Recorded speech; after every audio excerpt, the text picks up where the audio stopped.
to see who has a heart. If you put your effort and concentration into playing to your potential to be the best you can be, I don't care what the scoreboard says at the end of the game, in my book, we're going to be winners.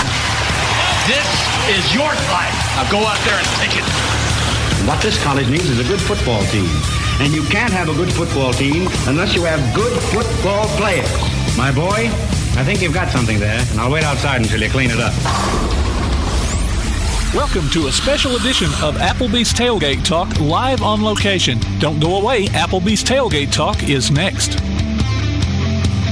Come see all your friends at Applebee's in Athens, Highway 72 West, just off I-65. 12 minutes guaranteed or it's free, Monday through Friday, 11 a.m. to 3 p.m. 7 items to choose from. Can't make it for lunch? Visit them for happy hour, 3 p.m. to 7 p.m. or late night. Half-price appetizers with beverage purchase, 6 appetizers to choose from. One of your favorite teams is sure to be playing on the big screen, too. See you tomorrow at Applebee's Neighborhood Grill, Highway 72 Athens, just off I-65. When things go wrong, State Farm is here to help life go right. And Agent Michael Howell is the one who can help get things back on track. See Michael for your auto, home, life, health, property, and business insurance, and be ready for those unexpected twists that life throws at you. Ask about banking and annuities, too. Call State Farm Agent Michael Howell at 232-5400. Visit him online at michaelhowell.net or go see him at 903 South Clinton Street in Athens. State Farm Agent Michael Howell. There when things go wrong, here to help life go right. Daly & Son Car Care is Ardmore's only one-stop auto repair and tire shop. Whether it's major mechanic or brake work or routine maintenance like an oil change or lube job, Daly & Son Car Care has been satisfying customers all over with their fast and friendly service. They're also your headquarters for quality Cooper tires. Stop by and see Wayne, Nikki, or Dale at 25600 Main Street in Ardmore, Tennessee, or call them at 931-427-4651. They're on Facebook, too. Daly & Son Car Care, open Monday through Friday, 7:30 till 5, and Saturday, 7:30 till noon. Be listening for Limestone County Area High School basketball this season from Play Action Sports. Hear coverage of girls and boys action from ABS, Ardmore, Clements, East Limestone, Elkmont, James Clemens, Lindsay Lane, Tanner, and West Limestone online at pasnetwork.net on your Amazon Echo device or on your Play Action Sports app. Afterwards, you can download each game from the archives or stream it on demand. While you're there, check out our schedule of upcoming games. Limestone County Area High School basketball from Play Action Sports. This is Shelby Davis, West Limestone head football coach, and you're listening to Applebee's Tailgate Talk. Good Saturday morning, and welcome to Applebee's Tailgate Talk here on WKC, the Big 1080. Todd DeVod, the talent Tomberlin, going alongside producer extraordinary Tim Lambert. Hope everyone is having a wonderful Veterans Day. We'll talk a little bit about that in a bit. We've got a great lineup as always today.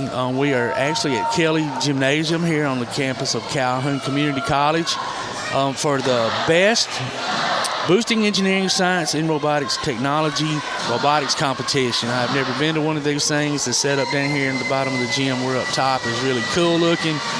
I'm kind of guessing, Tim, it doesn't look like that way, but if anybody's ever seen those robotic wars on TV, they're really freaking awesome. I don't think that's what we're going to be necessarily seeing today, but anyway, really great crowd, man. And I've never been to one of these competitions, but man, Bible school's out here in full force, along with a lot of other schools. I mean, it's a really good crowd here. So I think they've won the last 4 of them. I knew they were really good at what they did.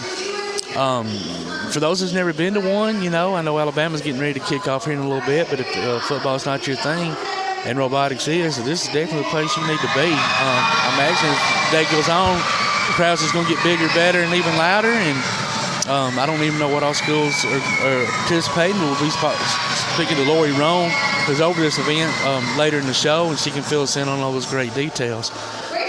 You can look for us on Facebook at Applebee's Tailgate Talk and on Instagram or Twitter at Tailgate Talk AL. You can visit us online at tailgatetalk.net to get scores and archives of past shows. And you can also vote on this week's Athlete of the Week poll and enter nominations for future polls as well. Let's find the links to download the PAS Plus app for your Android or iOS devices. Follow the Tailgate Talk podcast on iTunes, Amazon, Pandora, iHeart, Google, and other popular platforms. And you can hear us on your Alexa device by saying, Alexa, open PAS Plus. You can call or text us during the show at 256-812-1TGT. That's 256-812-1848. And our calling guests come via the First National Bank Hotline, making communities great. And our special guest segment is sponsored by Yellowhammer Roofing. We always appreciate those wonderful sponsors and all the many more that we have that put this show on. We're going to have a great lineup today. We've got Kirk Pierce and Bradley Kimbrough, who's a softball coach at James Clemens. They're going to come on and talk a little bit about James Clemens' Oxford football game, not Oxford, Hoover game last night. We'll have East Limestone basketball coaches Moran and Jessica Thompson, Ardmore basketball coaches Brian O'Donnell, James Kirkpatrick, and then the Tanner basketball coaches Taylor and Victoria Griggs, along with Freak Daddy Coleman, Clay Coleman, our Havoc hookup, and AP Steadham, our ACC guru. We'll get to all of them soon. With all that said, I guess we are ready for scores and more. Well, not a whole lot of scores from last night. We had one game on Thursday. Tanner defeated Lamar County 64-55. I don't know how much defense was played in that game. It sounded like much. And from my understanding, it was at halftime the score was much lower. Like all the scoring pretty much happened second half from what I was told. Yeah. Tanner had to mount a comeback like they did here a week or so ago, and they came back. I was listening to the hometown. I say not the hometown radio, but the Lamar County radio. Their hometown. Their hometown radio, just to kind of keep up with it. And, I was like, wow. I had started counting Tanner out about third quarter. That bad? Because I was, I don't know, I guess I was kind of planning ahead for coaches' shows that I still had to do, and maybe I kind of assumed that James Clemens would do a better job than they did last night. So my predictions were just flip-flopped. And so anyway, Tanner stays alive, and they will play Pisgah in round 2 next week. Speaking of James Clemens, they had a good first half. They had a 16-7 lead over Hoover, and I don't know. It was just turnovers turned into points. James Clemens turnovers turned into Hoover points, and it's just like almost like they couldn't get out of their own way. I don't know. It was just like the concentration, the focus just kind of. Yeah. And to be able to catch Hoover on a supposed down year for them, you were thinking, or I think most of us were thinking, James Clemens would at least advance. Which was rooting for him. And, they did have a 4-6 record and still got into the playoffs, but, that kind of tells you what kind of competition they were playing. Exactly. Because Kirk Pierce was doing the play-by-play last night, and he was like, man, if they are fourth in their region, what kind of team are they playing with? So, anyway, Hoover won that game 42-16. And Oxford defeated Athens 45-27. So both James Clemens and Athens are done. And that was surprising to me. I didn't know much about Oxford, but I don't know. I think some of the predictions were it would be a closer game than that. And it was close for a while, and then right there at the end, it's just like Oxford just pulled away. Let's see. Going back to that Hoover game, Kirk sent me a text this morning and said that was just his second start of the season. Really? And he's also the younger brother of Jameis Winston. Oh, well. So okay. I don't know if there's something in the genes, but he was on there. He could run it, but there was another interesting took him that far in the season unless there was an injury or something to put him make him the starter. Yeah, and I think maybe that's one of the things they talked about last night was some of the personnel changes that maybe they had to make over the season, and ended up working out working out well for Coach Waldrop. So anyway, but next week is our annual Week Early Iron Bowl show. We're scheduled to have Terrence Cody on for our Alabama person. I'm still working on Auburn people, so yeah, we don't really need I mean, don't look too hard. Well, we need to have. I always love to have that balance. I always just love to sit back and listen to the guys talk about their experiences with the Iron Bowl. Oh yeah, it's just I can just sit back for 2 hours and not say a word and just listen to them get after it. Yeah, and I'm trying to get somebody who played for Auburn at the same time that he did, so and maybe on the other side of the ball, so they could have. And it's it's not like fans. You get these players on together, and you expect them sometimes to be as hostile to each other as fans. They have a different perspective for sure. Yeah, so, a lot more respect than us fans have for one another. Yeah. So that's coming up next week. So and then we'll be off the week after that, watching the Iron Bowl and stuffing ourselves. That's right. For Thanksgiving weekend. But that's Scores and More, brought to you by P4 Physical Therapy, delivering world-class outpatient care with a purpose. Visit them on Facebook or online at p4physicaltherapy.com. And it is loud here. Yeah. They're getting it, man. I told the guy down the balcony down here, I said, I didn't know what to expect. I expected it to be kind of like a science fair where you walk in and each one of the schools have their own little robot set up. Yeah. And it's, like this does this and this one does this, and then they all get judged on, who they think the best one is, but this is... No, they've got something set up here in the middle of the basketball court where obviously there's going to be some competition involved. I don't know what those little tubes are for. I can't imagine robots going through those tubes. It almost looks like a dog kennel set up where you watch those dog competitions where stuff are jumping and going through and under. Yeah. So it's going to be interesting to see. Like an obstacle course. Obstacle course, yeah. And I don't know what I was being said, but, man, that crowd is into it. Yeah. I'm trying to see all the different schools. I don't know who the blue one is down here.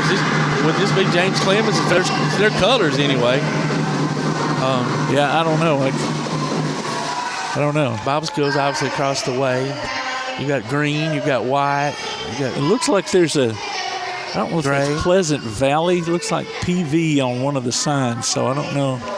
They're called the Raiders, so I don't know. One school's got on doctor's coats, lab coats. That's pretty cool. Yeah, they even got a little surgeon down there in the stands. Oh, they sure do. That's cute. That's awesome. So, yeah, I mean, I was telling the guy, technology is everywhere, and he said, well, geeks can like sports too. Yeah, so, absolutely. Well, I mean, and this is their athletic competition type stuff, I mean, this is the stuff that they live for. Yeah. And hey, thank goodness for every one of them, because if the world relied on somebody as dumb as me, we'd all still be walking around or on a horse or something. That's for sure. So these are our future technology people. So hopefully our hands are in good shape, and I think they are. Yeah. Well, all right. Well, we're going to take us a quick break. When we come back, we'll be joined by a slew of guests that I mentioned earlier.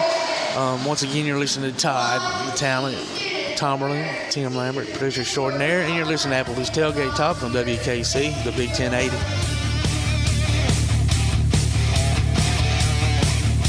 Hear Applebee's Tailgate Talk on your Alexa device by saying, Alexa, open PAS Plus, and hear it in crystal clear quality.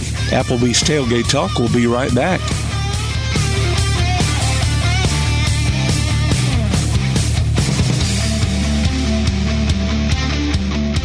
P4 Physical Therapy is a new outpatient provider offering community-based care with a unique partnership model that allows them to consistently deliver world-class outpatient care, emphasizing personalized hands-on treatment. Whether it's orthopedic, physical, geriatric, or manual therapy, sports or neuro rehab, telehealth, or most any type of muscle or joint pain, P4 Physical Therapy promises to treat you with integrity, compassion, faithfulness, and selflessness.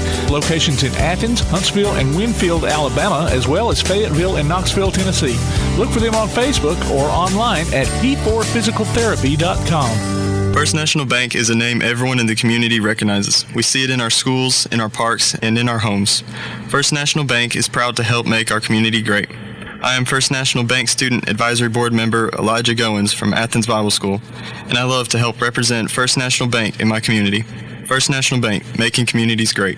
Located at 1880 Highway 72 East and 321 South Jefferson Street in Athens. Equal housing lender, member FDIC. Ardmore Telephone Company has been operating right here in your community since the 1950s. Over the years, we've brought you advanced communication services such as telephone, high-speed internet, and security systems. And going forward, we'll be right here ready to provide you with innovative services and the high level of customer service you've come to expect. At Ardmore Telephone, our proof is the test of time, running decades deep. We're Ardmore Telephone, and we are here to stay. For more details, call 1-800-830-9946 or visit ardmore.net. If your place on the water needs some attention, call BP Riverworks. Boathouses, docks, seawalls, and repairs. Call Barron Pugh at 251-200-2273 or Tracer Pugh at 256-206-7097. BP Riverworks. Licensed and insured, 251-200-2273 or 256-206-7097. Want to howl with the Havoc this season? Now's your chance from Tailgate Talk and the Huntsville Havoc. Just go to tailgatetalk.net and register your name. Then listen to Applebee's Tailgate Talk this Saturday morning at 10 on WKAC Radio as we announce the winners of Huntsville Havoc tickets. Howl with the Havoc this season from the Huntsville Havoc and Applebee's Tailgate Talk. Hey guys, this is Max Howell. You listen to Applebee's Tailgate Talk.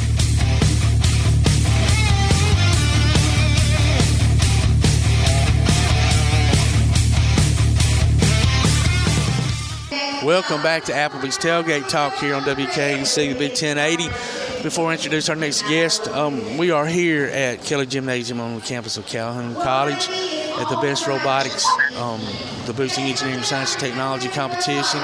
And they just did the national anthem. With that said, real quick, today is Veterans Day, and I just want to thank all those veterans on behalf of Applebee's Tailgate crew and all the families that gave up so much to allow the men and women that have protected this country throughout, and the ones that continue to do it. It's a huge sacrifice throughout. And, just prayers to those who are in battles now and fighting. And thank you for all of those who have done it in the past and for making this country what it is. So, with that said, we are joined by the voice of the James Clemens Jets, Kirk Pierce, softball coach Bradley Kimbrough.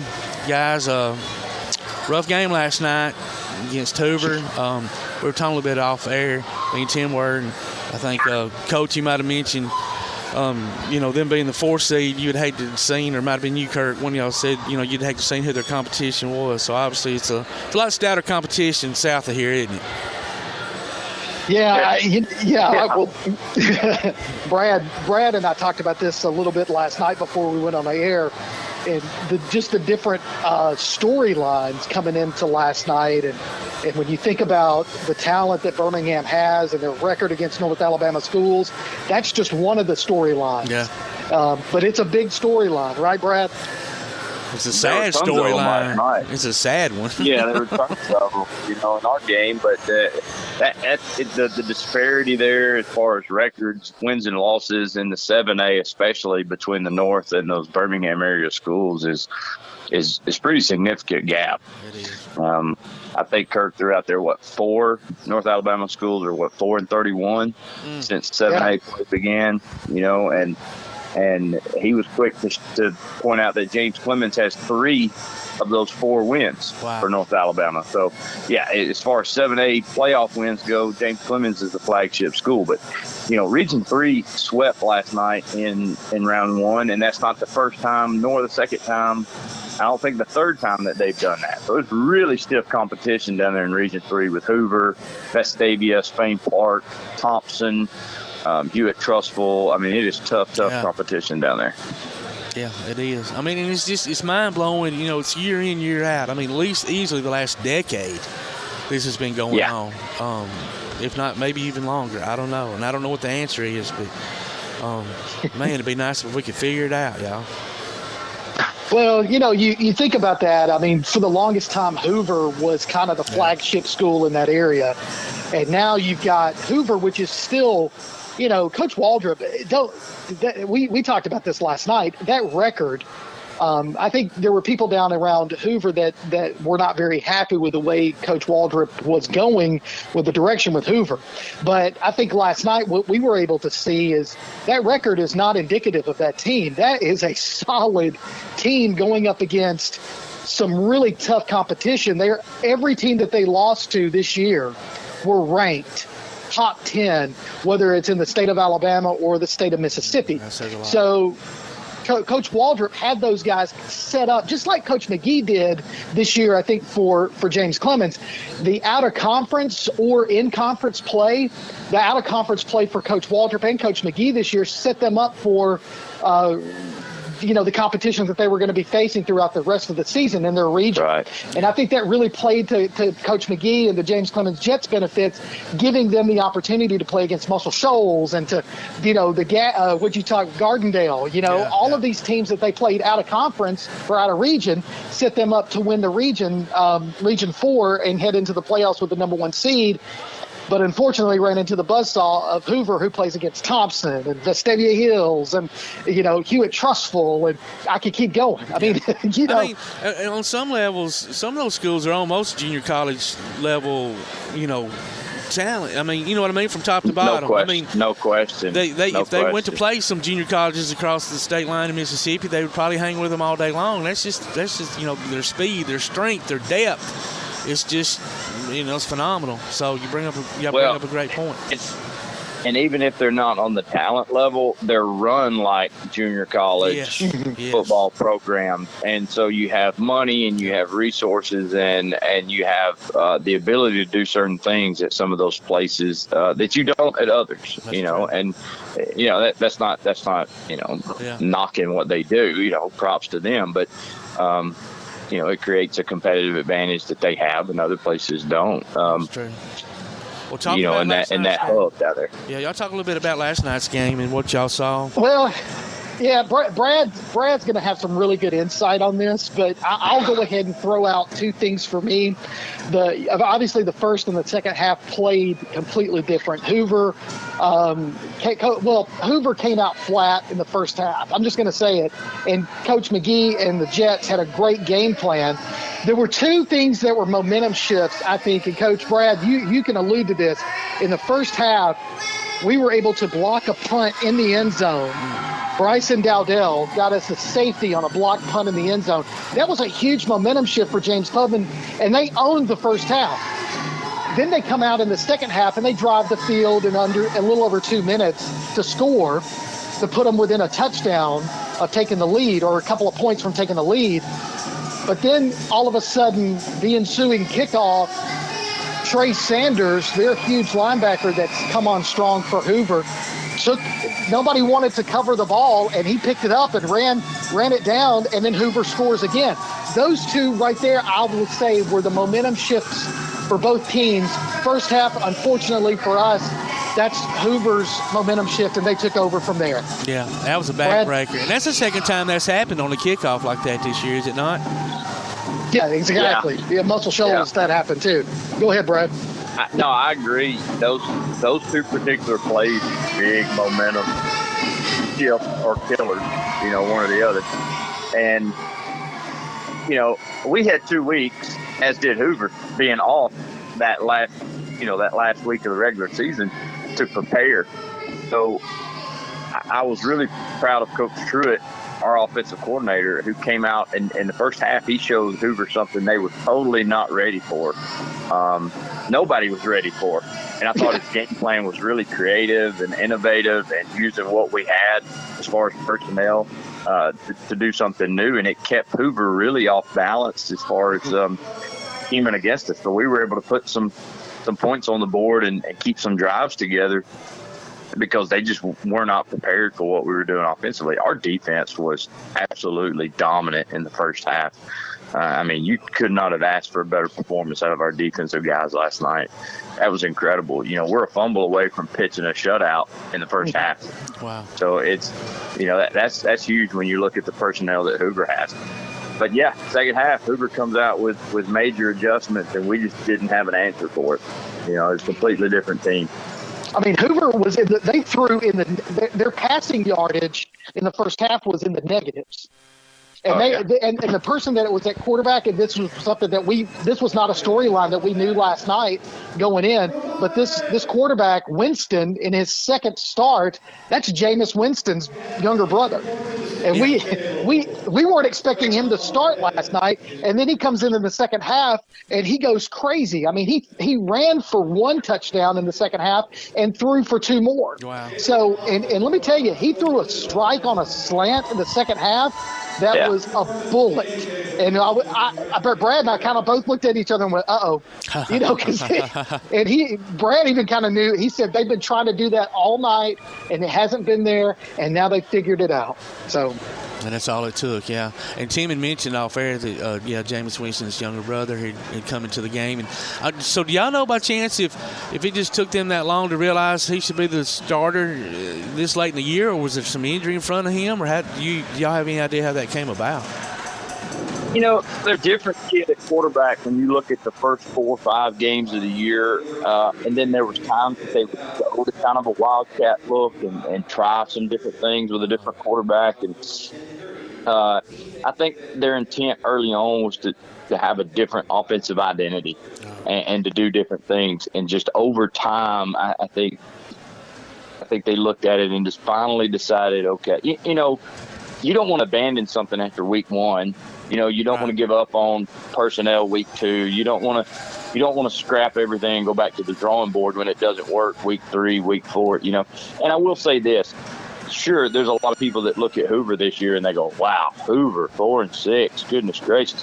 Hey, listen, there's a reason that there was a lot of turnover in the past 2-3 years there. You know, people inside Hoover knew that there were going to be some 2 years, 3 years of downtime. They knew this was coming. So this is not news to those people in the program. They knew that there was going to be a period of downtime, and I'm sure that Coach Waldrop knew that going in as well. So kudos to them for riding the ship. But I think that probably midway through the year, 3/4 through the year, they found this was what gave them the best chance to win. And you know, if you're sitting at 500, you know, do you go ahead and you start prepping for what's to come in the future? And I think that's probably what they did. Does that make sense? Yeah, absolutely it does. Yeah, that's probably where it came from. Well, guys, listen, man, y'all do a wonderful job. Y'all really do. I love listening to y'all's broadcast each and every week of James Clemens football. Y'all really formed a really great team, and it's you know, informative, it's funny, it's exciting. Kirk, man, you make the game sound just man, dude. I mean, your calls on some of the bigger plays are just gives you goosebumps when you're listening to it. And I'm an East Limestone guy, so if you can do that to me, you're doing it to everybody, buddy. Well, I appreciate that, Todd. And let me just say this real quick. I know you guys got to go, but people ask us about our broadcast. We're not the most professional broadcast. If you're wanting to hear Brett Musburger, you're not going to get that. But what you are going to get are 3 guys sitting on the couch, having an adult beverage or whatever it is, and we're watching football and we're talking about it amongst ourselves. So we have a blast, and we appreciate you guys. Well, it's the best. Thank you. We really appreciate that. Well, all right. Well, guys, y'all take care, man. We'll have y'all back on soon, and we appreciate everything you do. All right, thanks, guys. Man. Thanks, Brad. Talk to y'all. All right, take care. That was the voice of the James Clemens Jets. Kirk Pierce, along with softball coach Brad. I've lost my mind. Kimbrough. I just had a brain fart. I'm down here looking at these robots, trying to figure out what they're fixing to do. It just looks like it's crazy, Tim. Hopefully we'll get to see a little competition here. But anyway, you're listening to WKC, the Big 1080.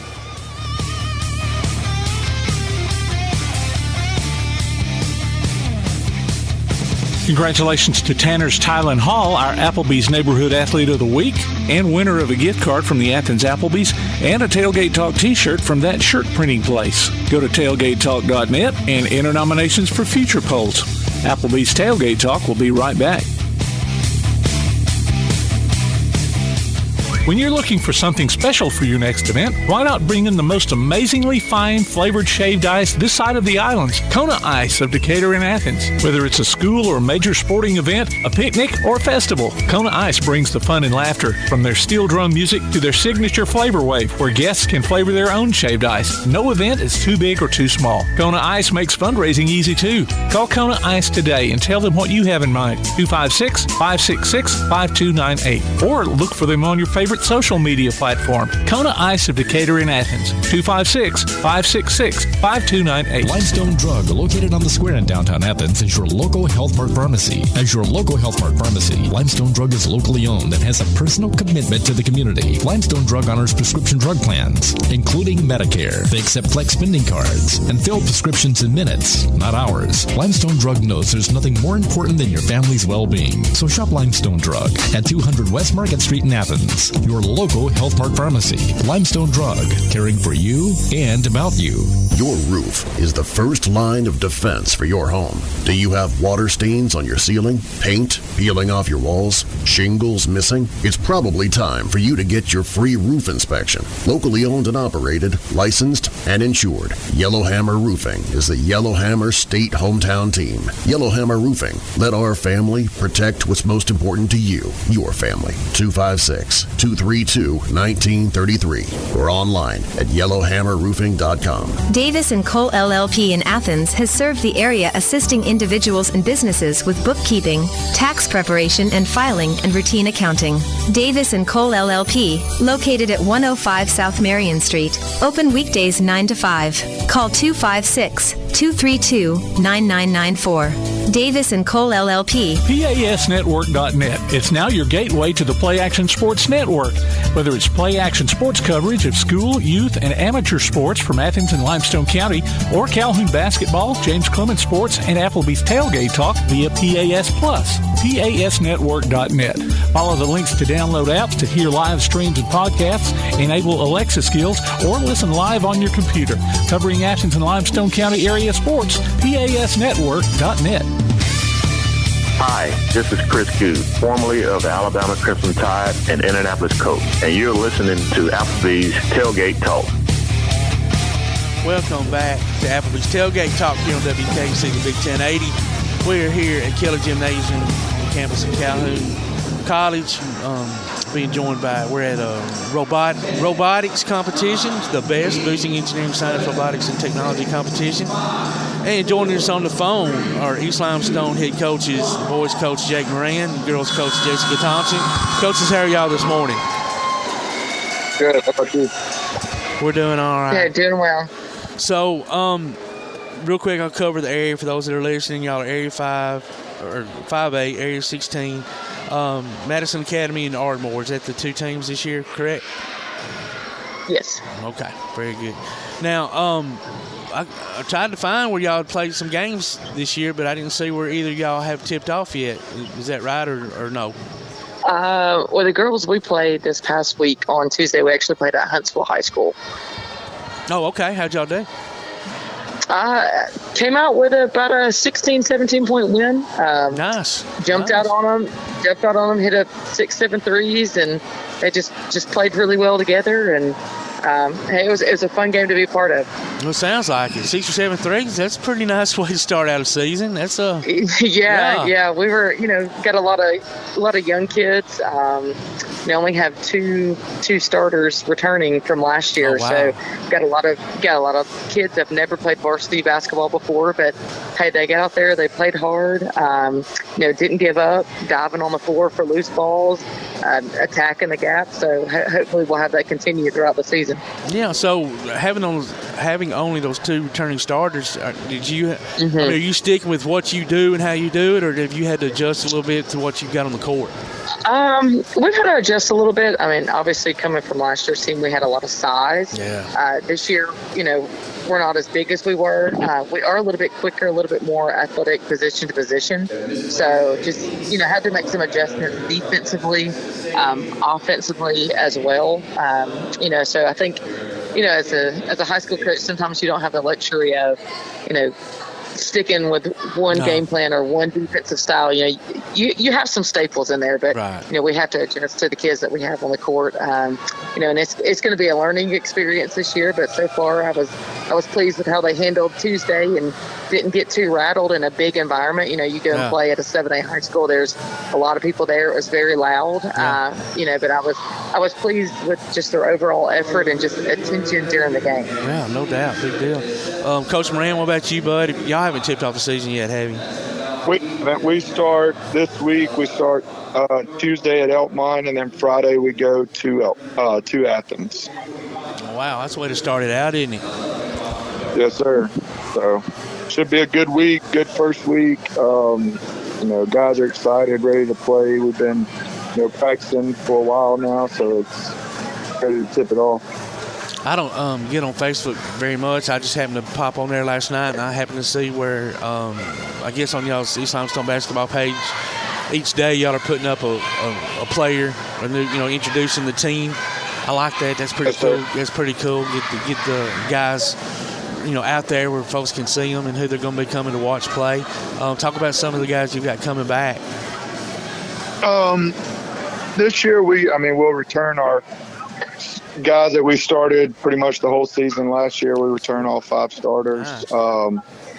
So, pretty excited about that. And then we got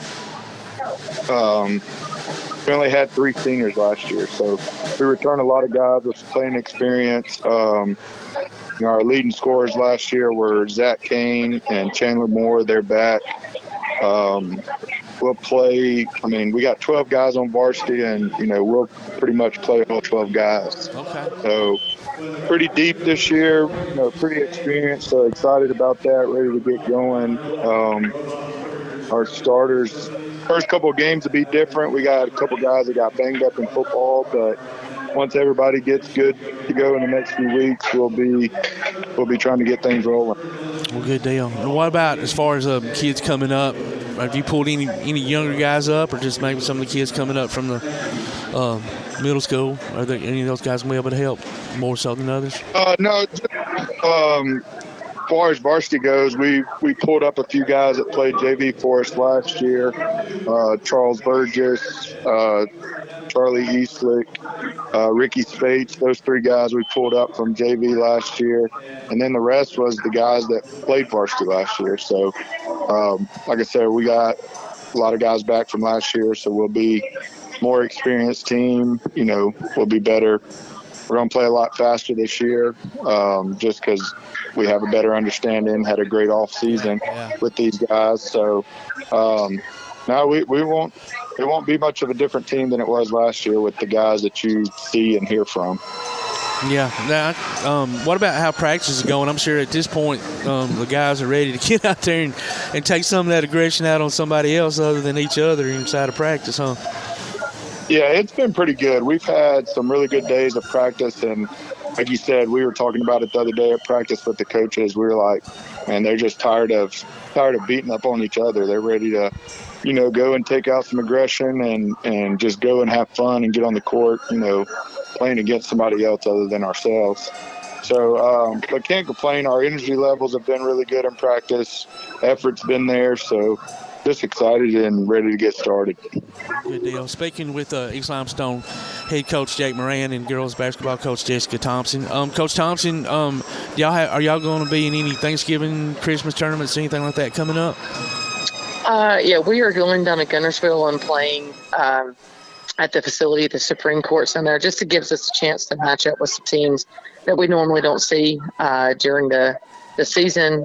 Christmas tournament, we're planning on going to the Battle of the Borders at Athens, again, just to give us some looks that we don't normally get to see. I think that's kind of exciting for the girls to play different teams that they may not see ever, maybe once in their whole high school career. So that's our plans for our tournaments. All right, well, good deal. Coach Moran, what about you? Any Thanksgiving, Christmas tournaments coming up? Yeah, we're playing in a one-day classic at Madison Academy and one-day classic at Wallace State during Thanksgiving. And then we're going to play in the Bracey Invitational at Dessler during Christmas. Okay. So those one-day classics, are they multiple games, or is it just a one-game, one-off? It's just one game. I mean, you can play in multiple days, but we're just playing in one day at MA and one day at Wallace State. Okay. So, both were, I think, 2-day events, but we played one each day. So. Okay. We'll start with you, Coach Thompson. If you had a chance yet to even kind of scout out maybe Madison Academy and Ardmore, maybe some other schools in the area? I really haven't. I mean, a lot of people haven't played. This is their kind of first week. I know from last year, Madison Academy is returning a couple of their starters that were their leading scorers. They have some size. They can shoot the ball pretty well. Ardmore, I know they're definitely going to be a lot bigger than us. And Ardmore always plays very tough, very physical. So, I mean, there's a good shot for us to compete in the area. But we're just, like I said, we have so many young kids. I'm just focused on just kind of growing every single game and just letting the chips fall where they do and just focus on getting better and where we want to be. In January, we may look a little bit different in our first couple of weeks of the season. So, it's going to be a tough area, but hey, that's why you coach and that's why you play. And I'm excited to see these young kids develop. They have a lot of natural talent. Just got to get them out there and get some varsity experience on them. Yeah, let me ask you about this new foul rule that they're starting this week or this year. What are y'all's thoughts on that? I know for us when we played Huntsville, that was a big game changer because Huntsville did a great job, shot a lot of free throws. We were actually up about 25 and they cut the lead, because we got some foul calls and, I think we were on the 6th, 7th foul and, the 3rd and 4th quarter. So just give them opportunities to get two shots on the line. Of course, when you're ahead, you want the clock to run and, the game stops. So I definitely think it's going to be a game changer, for teams, especially teams that can shoot the free throw shots very well. So you like it, you think? I guess there's probably mixed emotions about it. I'm an old man. I can't stand it. I cannot stand it, but I'm old, so. Yeah, I think sometimes it kind of gets the kids, especially depending on how the game is called, maybe to not play as hard on defense because they know, hey, this is the 4th foul. The next one they're going to be shooting 2. Yeah. So it could potentially take a little aggression out of defense. So that's a great point. I don't know. But it also takes some of the strategy out of y'all's hands, like there's how many games through the years have we seen where, it's late in the game and you got to put them on the line for 1-and-1, hoping they miss the free throw and so you can go down and score. That's how teams get back into the game. And now that's been taken away. I don't like it. But anyway, they didn't ask me. So. It was very different on Tuesday for sure. It took a little bit getting used to. When the 5th foul came up and, they go to the line and shoot 2, I was like, wait, what's that? And I was like, oh, yeah. But, hey, we'll see how it develops throughout the season. Yeah. Coach Moran, what are your thoughts on it? We haven't played yet, so I hadn't really seen how it's going to affect in game. My first thoughts was, I think if you're down at the end of the game, it makes it easier because, there's a lot of times where you're sitting at 3 fouls for the second half, and you got to foul 4 more times before you can even put a team on the line. So I now think it being at 5, it makes it a little bit quicker.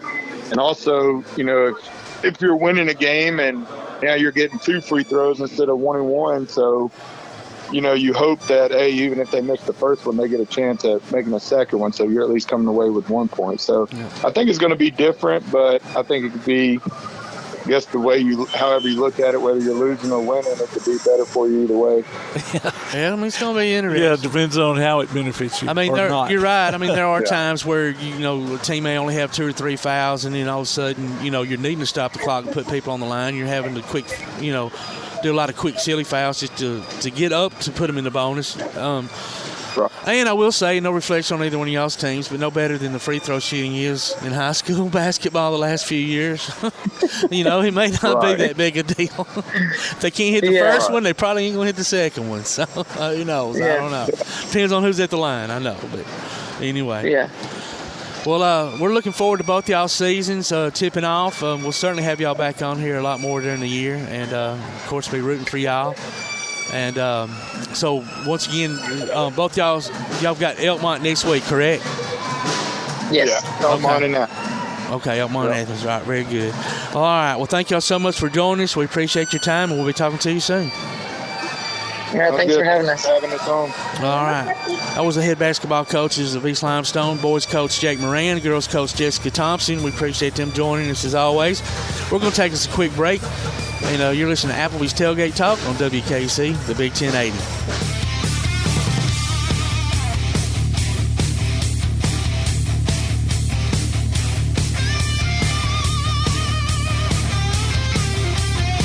Missed part of this week's Tailgate Talk?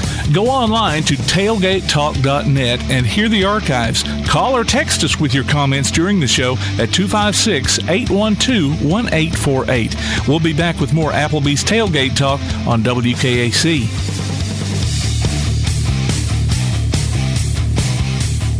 While others have come and gone, the Lions Den Gym has been roaring as a workout and exercise fixture in Athens, growing from its humble basement beginnings in 1981 to their current 10,000 square foot location at 212 Commercial Drive in Athens. The Lions Den offers 24/7 access to their ever-expanding equipment collection that includes treadmills and climbers, elliptical trainers, stationary bikes, loose weights and dumbbells, and over 45 different weight machines. Contact the Lions Den Gym about a membership today at 256-652-2627. Visit them online at lionsdengym.com or on Facebook. The Lions Den Gym, 256-652-2627. This is First National Bank Student Advisory Board member Claire Holt from Athens Bible School, and I love First National Bank. They make it easy for me to balance school, work, and my social life. With convenient services like online banking, bill pay, and the mobile app, I can take care of my finances without having to worry. I can check my balance, transfer funds, and I was even able to deposit my paycheck from my phone. First National Bank, making communities great. Located at 1880 Highway 72 East and 321 South Jefferson Street in Athens. Equal housing lender, member FDIC. When things go wrong, State Farm is here to help life go right. And Agent Michael Howell is the one who can help get things back on track. See Michael for your auto, home, life, health, property, and business insurance, and be ready for those unexpected twists that life throws at you. Ask about banking and annuities too. Call State Farm Agent Michael Howell at 232-5400. Visit him online at michaelhowell.net or go see him at 903 South Clinton Street in Athens. State Farm Agent Michael Howell. There when things go wrong, here to help life go right. Keep up with local school, travel, youth, and amateur sports throughout the week with a Play Action Sports Update. Listen weekday mornings at 7:30 and weekday afternoons at 1:30 and 3:30 as we bring you the latest scores, news, and announcements from Limestone County and surrounding communities. That's the Play Action Sports Update 3 times a day, Monday through Friday on 1080 WKAC. Hi, this is Clint Woodson, head football coach at East Limestone, and you are listening to Applebee's Tailgate Talk. When you're born in this world, you're given a ticket to the freak show. So you're a control freak? It's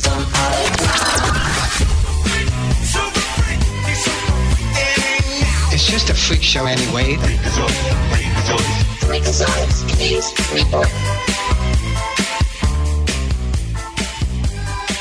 Welcome back to Applebee's Tailgate Talk on WKC Big 1080. Being joined, as always, by our Havoc Hookup, Clay Freak Daddy Coleman, who is also, for whatever reason, just wants to be punished, is in the stands. I'm calling the upset today. Oh! My man is calling an upset. He's feeling good. Hey, when I was here, the last time I was here was when Kentucky beat Florida. It's first time in a long time. So, and I was there in the swamp when Kentucky beat Florida. So, I mean, hey, this could be the day, right? I love you, bud. I love you. I really do. And I want you to have the best time, and I want you to be safe coming home. But I don't want you to win, brother. So. I know, right? Oh, man. Yeah, we left the football game last night and drove all the way through. We got to Lexington at 4:30 in the morning and slept till about 9, and then we're up and ready to watch some football. I was going to ask you how you pulled that off because, sadly, James Clemens' season came to an end last night. And, we had Kirk Pierce and Bradley Kimbrough on earlier and to talk to him about it. But T-Bone had a great season, and look forward to seeing what all he does this summer, and all the schools come knock on his door. There's just more and more, so we're excited for him. It was a tough loss last night for sure. Yeah, kind of surprising. Of course, it's kind of like they said, whoever plays in such a hard area down there, that record wasn't reflective of the team that they actually are. And we've talked, you and me, in the group has talked about this before, how South Alabama just seems to have our number up here up north last decade or so, it seems, So. Yeah, I did the math on it or whatever, and it was 4-39 as the record 7A football against Region 3. Yeah, well, but check this out. So who has 3 of those 4 wins? James Clemens. That's right. Yeah, I think Coach Kimbrough or Kirk one brought that up. So, which hats off to them, but not so much maybe the rest of the teams up here representing all of our different schools in North Alabama. But I don't know. Every year we keep on thinking we're going to turn it around, and every year we don't. So I don't know what the answer is, but I don't know. Yeah, just Birmingham's just too tough, and they got these apartments where people can move into. Yeah, well, that's great. No, that's a fact, and it happens, and we all know it happens for sure. We'll talk about a little bit of last night's big game last night. Shootout. The Havoc win in a shootout. Talk a little bit about it. It was a close game back and forth all night. They scored late, right, to tie it up? Yes. Yeah, and it needed to be a situation where they just had the losses at home were just back to back to back, so they needed to have a break there. So. Yeah, no kidding. I'll never be able to say his name right. I can't even say it. Say it, Tim. Alex Kilcheski. There we go. Just call him Killer. Killer. Kilcheski and I may have to cut you guys short. I think they're about to do the national anthem, okay. So I'll look really bad doing a radio show. Do the anthem, but the Havoc was they need that win. But like hockey is different than football. It's a situation to where you don't go undefeated. So you rather get those bumps and bruises, and you're a brand new team, a lot of new guys, new coaching staff. So I'd rather them gel later in the season than gel now. Yeah, absolutely. Absolutely. Well, man, listen, we'll let you go. We know you're there in the middle of stuff, and we don't want you to be looking bad like the dude on the radio. So. Oh no! Well, I'm sitting right in the middle of the Alabama section with Kentucky stuff on. Well, you already look bad then. I know, right? They're all wondering which Alabama fans sold you their tickets, and they're going to find him and they're going to hurt him. So. well, the funny thing is, we bought our tickets separately. My son-in-law bought them. And then literally sitting in front of me are 2 guys that I partied with in Madison, Alabama for years. What's the chance? No way that and they're huge Bama fans, so it's going to be a fun game. All right. Well, have a great time, all right, Phil? All right, thank you, guys. I appreciate it. Be safe. All right. That was Clay Freak Daddy Coleman, our Havoc hookup. Clay, we didn't get to talk about it much, but Wilson had 34 saves last night. I will say the next 4 games are on the road. First one being the Evansville Thunderbolts. And our next home game will actually be Thanksgiving night against Peoria. And then the next night, that Friday night on the 24th, same teams will face up, and it'll be Star Wars night, Tim. So everybody that's a big Star Wars fan can plan on coming out and wearing their different Star Wars costumes. It's always a fun night, and it's always cool to see everybody dressed up. So you want to talk about the Havoc game a little bit last night? You want to take a break? I was at a football game too, just like Clay was. So I was keeping up with the score, and I did go into one of the groups late last night or early this morning, and somebody was getting on to the person, whoever yelled "shutout" with 16 seconds left. And yep, so the jinx. Yep, never fail. But they did, at least they did snap that losing streak. No kidding. And I knew it was late in the game. I didn't realize it was 16 seconds when they tied it. Jeez. Yeah. So, but it was. And nothing's more fun, or at least to me, than shootout hockey. The sudden death's pretty fun, but man, when it comes to a shootout, that's just so much fun, man. I'd hate to be the goalies in those situations for sure. Yeah. But Wilson did a great job. So we're going to take us a quick break, and you're listening to Applebee's Tailgate Talk here on WKC, the Big 1080.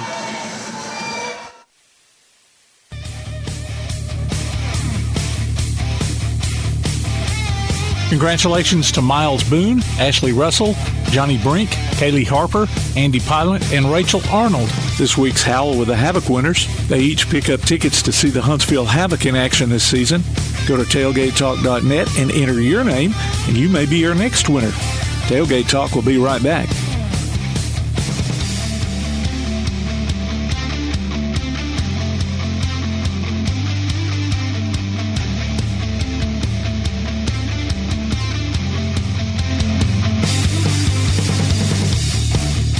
Now that you've got that new place on the water, BP Riverworks can finish the picture with a boathouse, dock, or seawall. Call Barron Pugh at 251-200-2273 or Tracer Pugh at 256-206-7097. BP Riverworks, licensed and insured, 251-200-2273 or 256-206-7097. Ardmore Telephone Company has been operating right here in your community since the 1950s. Over the years, we've brought you advanced communication services such as telephone, high-speed internet, and security systems. And going forward, we'll be right here ready to provide you with innovative services and the high level of customer service you've come to expect. At Ardmore Telephone, our proof is the test of time, running decades deep. We're Ardmore Telephone, and we are here to stay. For more details, call 1-800-830-9946 or visit ardmore.net. Daly & Son Car Care is Ardmore's only one-stop auto repair and tire shop. Whether it's major mechanic or brake work or routine maintenance like an oil change or lube job, Daly & Son Car Care has been satisfying customers all over with their fast and friendly service. They're also your headquarters for quality Cooper tires. Stop by and see Wayne, Nikki, or Dale at 25600 Main Street in Ardmore, Tennessee, or call them at 931-427-4651. They're on Facebook, too. Daly & Son Car Care, open Monday through Friday, 7:30 till 5, and Saturday, 7:30 till noon. P4 Physical Therapy is a new outpatient provider offering community-based care with a unique partnership model that allows them to consistently deliver world-class outpatient care, emphasizing personalized hands-on treatment. Whether it's orthopedic, physical, geriatric, or manual therapy, sports or neuro rehab, telehealth, or most any type of muscle or joint pain, P4 Physical Therapy promises to treat you with integrity, compassion, faithfulness, and selflessness. Locations in Athens, Huntsville, and Winfield, Alabama, as well as Fayetteville and Knoxville, Tennessee. Look for them on Facebook or online at p4physicaltherapy.com. Come see all your friends at Applebee's in Athens, Highway 72 West, just off I-65. 12 minutes guaranteed or it's free Monday through Friday, 11 a.m. to 3 p.m. 7 items to choose from. Can't make it for lunch? Visit them for happy hour, 3 p.m. to 7 p.m. or late night. Half-price appetizers with beverage purchase, 6 appetizers to choose from. One of your favorite teams is sure to be playing on the big screen, too. See you tomorrow at Applebee's Neighborhood Grill, Highway 72 Athens, just off I-65. Now on a platform near you, the only year-round weekly podcast covering the Huntsville Havoc, the Wreakin' Havoc podcast. News, interviews, and more. Dropping every Thursday, we'll just reek of the Huntsville Havoc. Check us out on Facebook, Twitter, and Instagram, and listen, follow, and subscribe on your favorite platform via the PAS Plus app and online at wreakinhavoc.com. This is ex-NBA player and coach Rudy Tomcatovich, and you're listening to Applebee's Tailgate Talk.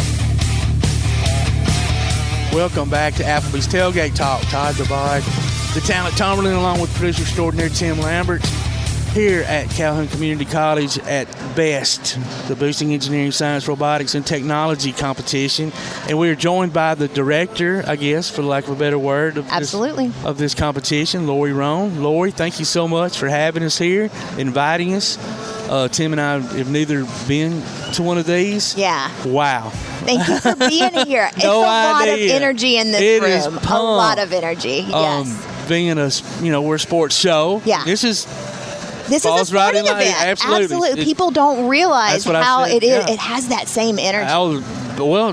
Listen, I've been to a lot of high school basketball games around here the last few years, and I can't say that there's been as much energy in those gyms as there is in this gym today. That's great. It's so cool to see the different schools, the way they're organized, the way they're dressed.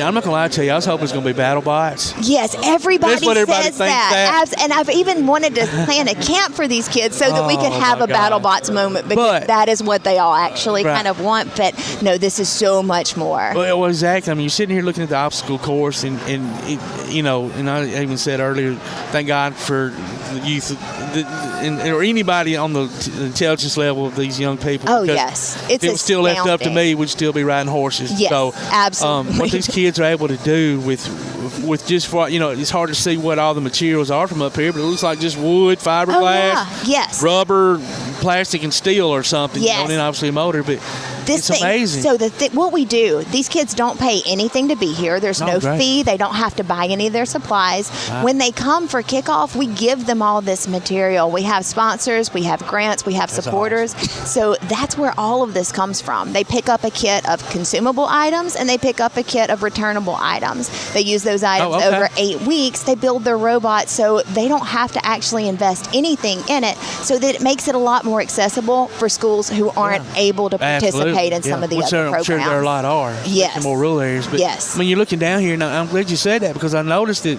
most of the robots are they're not identical, but they look very similar, which makes more sense since they're all using the same material. Yes. And there's only so much you can do. Everybody on the same playing field. Yeah, so absolutely. It's like NASCAR. Kind of like everybody's supposedly got yes. Now, the robotics teams wouldn't dare skim, or whether they wouldn't dare like skim the rule. I'm teasing. They're a little bit more ethical. Kids are so honest. They will come to us if we give them an extra part. Like, oh man, we don't need a new one of these. We already have one of those. Awesome. So they're great kids. So how many schools do you have participating today? This year we have 7 schools. Wow. Okay. It's. I mean, I say Bible school. Mm-hmm, we have obviously. We have Athens Bible, Huntsville Christian. We have Crossroads Christian, Winfield. Now that I name them, if I'm going to leave one off, I'm going to feel terrible.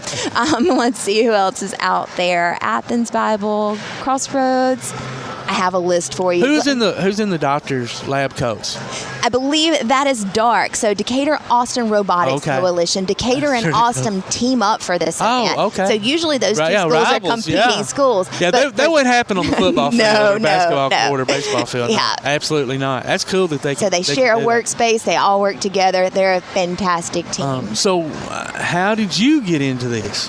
Oh, it's a funny story. Okay, so everyone I'm sure says that, but this one actually. So I had just started at Calhoun as lab assistant. I'm now faculty here, but I was lab assistant at the time, and our secretary was up front. She was just sorting hardware. And so I'm like, what is Jenna doing sorting hardware? So I was looking, I kind of hovered for a minute, and she needed some help. So I started making her keys for the hardware and how to sort the hardware and everything. It's like, what are we even doing this for? She's like, well, kickoff for BEST is tomorrow, and we don't have the kids together. And it was a thing. So I sat down and helped, and then I said, well, I can come tomorrow and see if I can help out.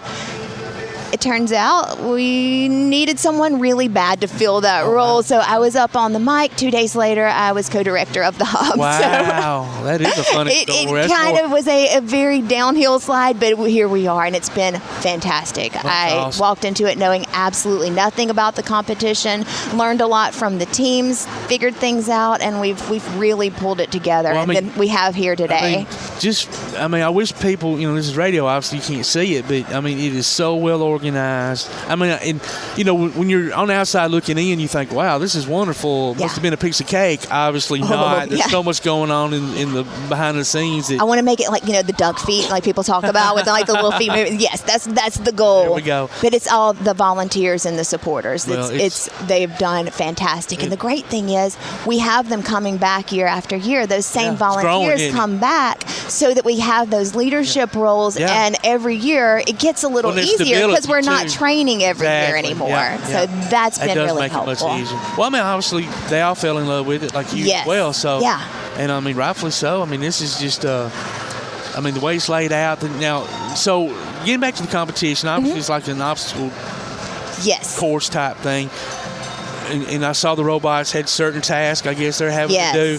Now, is this a judge competition? Is it a time competition? Both? Okay. Yes. So we've got our refs out there. They're keeping score. Every year, Best Robotics releases a new competition. The teams don't learn about it until they're here for kickoff. So at kickoff, that's when they actually see what they're going to do. And then they have the 8 weeks to build the robot to meet the task. Okay. Which is really to me, it sounds like a short time. It is a very short time. It is. They're eating, breathing, and sleeping robots that entire 8 weeks. And so they have the competition for game day. When they're here, they have 3-minute matches. And there's a lot of different tasks out there. So what they have to do is prioritize the task and build their robot to achieve the task that they think they can accomplish and get the most points. So every team's not going to do every task. So some tasks are obviously harder than others, which are worth more points. More points. Okay. Yes. Wow. So maybe they want to stack those lower point things because that's what they know they can achieve, or maybe they want to spend that 3 minutes trying to get that really high impact item. But they have to build for that. So their robot has to be capable of performing those operations. So if they aren't, say, able to perform that harder task, are they able to move down and say, hey, we want to next time? I mean, just a one-shot deal, or do they have more options? It's all kind of on the fly. So if they want to change their strategy mid-game, they absolutely can.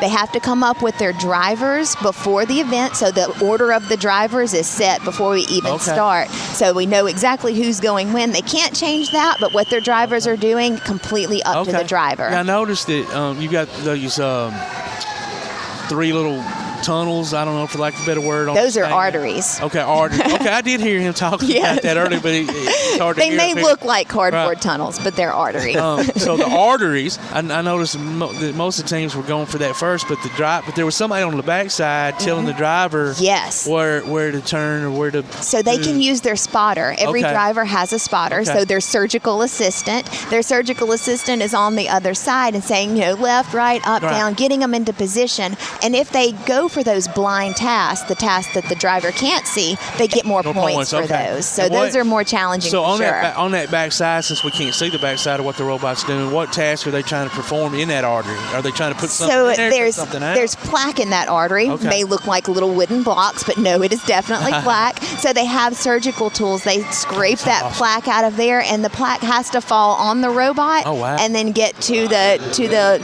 biodisposal area over on the side of the field in order to get their points for it. Up with that? Oh, we were assigned this. So Best Robotics, they are the organization. They come up with these challenges every year.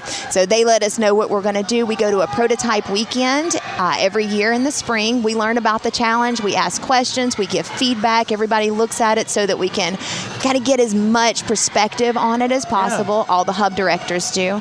And then they make any necessary changes, and then we get the final drawings and the final game early summer so that we can start to build this and then release it to the kids in fall. So our kickoff date's usually in September. We have game date early in November. From September till now, it's just wide open. It's just wide open.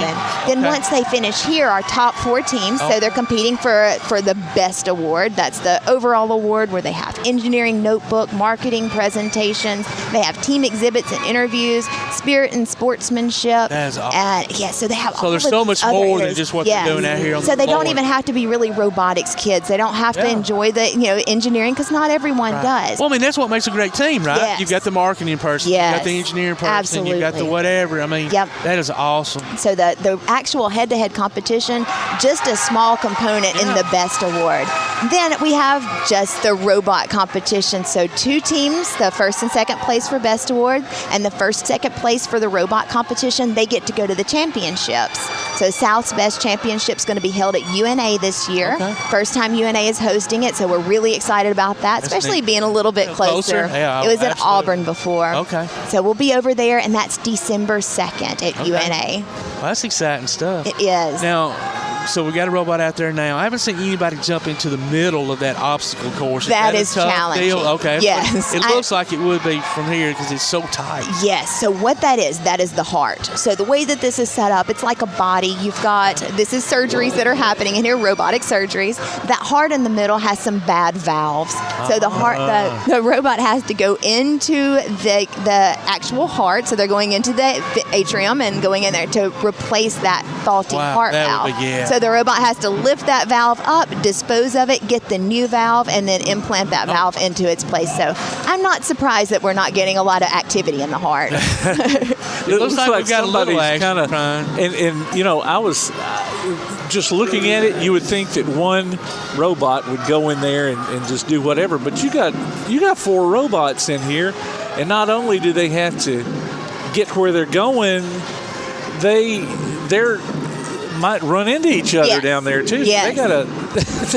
It's kind of like for those that's been to a gymnastics competition. You've got multiple so things much going on at one the same time. It's visually overwhelming. It can be. Well, you know what? And I'm glad you brought that up. And this is going to be a weird question. Okay.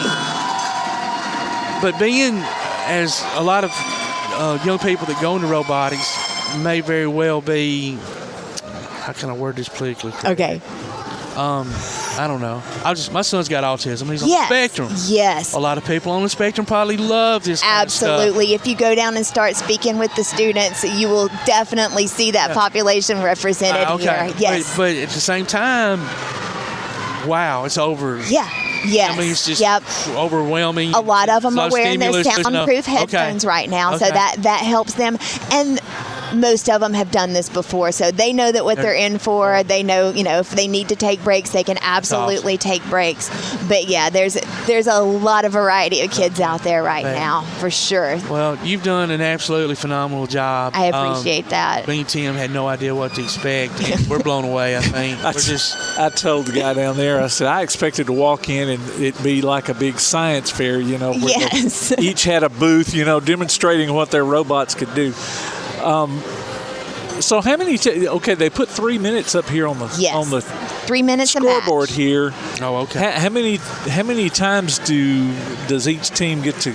So we have 8 seeding rounds today. So we'll do those 8 seeding rounds, and so all the teams will get to go. So however many times that winds up being in the end. And they'll be on different sides each time. They'll be paired with another team each time, so it's mixing things up.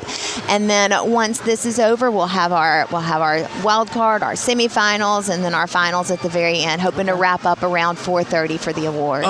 Now, does each robot have to perform in every competition? Say if one has something go out, the machine goes out, motor, whatever.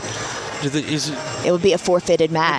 Yes. So they can't fix it and they can fix it. Okay. So on the other side of the curtain, on the back of the curtain. Okay, yeah. And I was going to ask you what was behind. It's behind the curtain. I figured none of our business. Pay no attention to that, man. Yes. That's our pit and I can area. see them working back there. Yeah, so we kind of close that off so they're not feeling the pressure of the people watching them. But that's where they do all their maintenance, all their repairs, any changes they need to make. That all happens back there. They are allowed to make changes? Yes. Within certain, they do have to be, they have to go through compliance. So we have to make sure that everyone is compliant. The robot gets weighed. The robot gets measured. It gets looked over to make sure they only use the components they were allowed to use. Okay. And so they are watched back there just to be sure that nobody's making any changes that are not in compliance. This sounds like a movie or a reality show in the making. Yeah. There's so many pieces. They've got competitions with everything. Well, back before Halloween, we were watching a pumpkin carving competition. Oh, that's fun. Yeah, they need me back there. I could be selling them, spare parts, all kinds of stuff on the side, on the down low. have your trench coat within the pockets on the inside. Yeah, some wheels right here, boys. Bigger motors, right here. Well, this is just great. Crowd participation is wonderful. I mean, I don't know what I expected, but I didn't expect to see. I mean, and it's just in grandmas and mamas and dads and aunts and uncles. I mean, these are students, and friends and students, and just wow. And we just have some spectators that heard about it and dropped in just to see what it's all about, like y'all. And I've gotten that feedback from several. Had no idea this was what we were going to walk into today. The event is free, correct? Yes, absolutely. Free for the students to participate, free for the spectators to come. So we would love to have. We've got some seats still open if anybody wants to join us. We're in the Kelly Gymnasium at Calhoun Community College here at the Decatur campus. Yeah, and it's going on till 4:30. So y'all, if y'all are, I know Alabama's playing football, but once we get that big lead and we start smoking Wildcats, y'all get up and come down here and check out some of this cool robotic stuff. These kids are amazing. Their coaches are amazing. Real quick, I guess, before I brought that up. Now, are most of these coaches teachers at the school, or are they outside of school? A little bit of both? We have a mix. We do. And we have mentors for the teams too, or the teams have mentors. Sometimes that's parents, sometimes that's other teachers, so that they have a lot of guidance for all these different areas, because there are so many different areas that we kind of have here with those marketing presentations. Like, that's a whole different group of kids than the ones that are on the field right now driving robots. Yeah, I might could accidentally do a little bit of that, but that would be my only contribution contribution would be? That was yesterday. That was incredible. So what we do for the marketing presentations is the kids come up and they present themselves as if they're a company. You know, I'm the CEO, this is my CFO, this is the lead engineer. You know, they may be 8th graders standing up there. So it's pretty incredible, and they kind of sell us their products Shark Tank style. So the judges are the potential clients, the potential customers, and they tell us all about the process at their, you know, their made-up company. That says a lot for a young person to get up there in front of somebody you don't know. And they nail it. It's incredible. Well, that is awesome. Well, thank you so much for putting this on. Thank you for joining us. I know you're really busy. You got 100 hats to wear today. So, and this was, I'm glad you wore this hat and shared your time with us. So, we appreciate it. Good luck the rest of the day. Thank you. And have us back sometime. Absolutely. The rest of the guys will be jealous if they weren't here. There's a bigger crew than just us. Let them know. Come back next year. We'll play again. All right. Thank y'all. Thank you so much. That was Lori Rhone, the director of the Best Boosting Engineering Science, Robotics, and Technology competition here at Kelly Gymnasium. If y'all are listening, come down and join us. It's really fun time. And all the kids are having just a great time out here with these robots. We're going to take a quick break. You're listening to Applebee's Tailgate Talk on WKC, the Big 1080.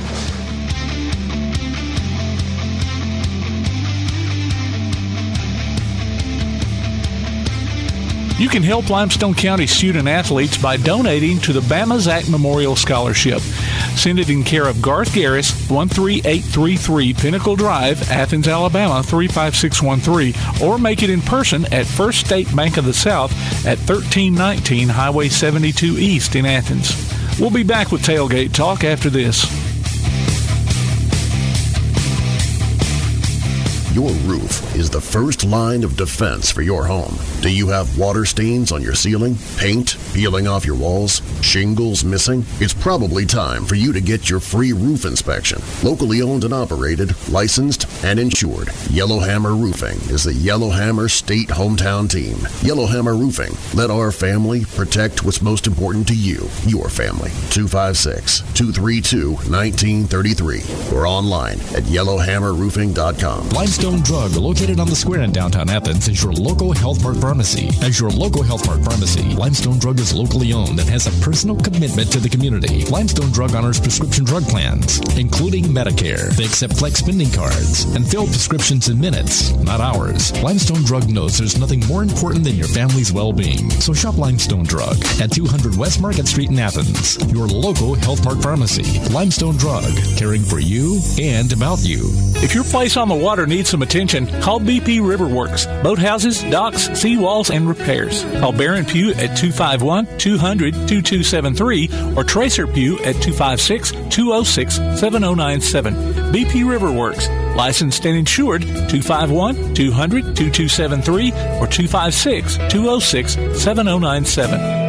When you're looking for something special for your next event, why not bring in the most amazingly fine flavored shaved ice this side of the islands? Kona Ice of Decatur and Athens. Whether it's a school or major sporting event, a picnic, or a festival, Kona Ice brings the fun and laughter. From their steel drum music to their signature flavor wave, where guests can flavor their own shaved ice. No event is too big or too small. Kona Ice makes fundraising easy too. Call Kona Ice today and tell them what you have in mind. 256-566-5298. Or look for them on your favorite social media platform. Kona Ice of Decatur in Athens. 256-566-5298. Be listening for Limestone County Area High School basketball this season from Play Action Sports. Hear coverage of girls and boys action from ABS, Ardmore, Clements, East Limestone, Elkmont, James Clemens, Lindsay Lane, Tanner, and West Limestone online at PASnetwork.net on your Amazon Echo device or on your Play Action Sports app. Afterwards, you can download each game from the archives or stream it on demand. While you're there, check out our schedule of upcoming games. Limestone County Area High School basketball from Play Action Sports. This is head football coach Jonathan Snyder of Ardmore High School, and you're listening to Applebee's Tailgate Talk. Welcome back to Applebee's Tailgate Talk here on WKC. Big 1080, Todd DeBod, the talent Tomlin, along with producer extraordinaire Tim Lambert, joining us on our First National Bank hotline, making communities great. Our head basketball coaches, Coach Bryant O'Donnell, boys head basketball coach of Ardmore, and girls coach Jared Kirkpatrick. Coaches, how are y'all this morning? Doing great. Good deal. Doing good. How about y'all? Doing all right, man. Sitting here watching all these phenomenally intelligent young people rock these robots, man. I'm glad there's some smart people in this world. I'm not one of them. And these kids, Me either. Man, it's crazy, dude. It is crazy. I never would have dreamed. I don't know if either one of y'all ever been to a robotics competition? I have not. I have not. My wife did robotics. Oh, really? But I never had to go. No. Okay.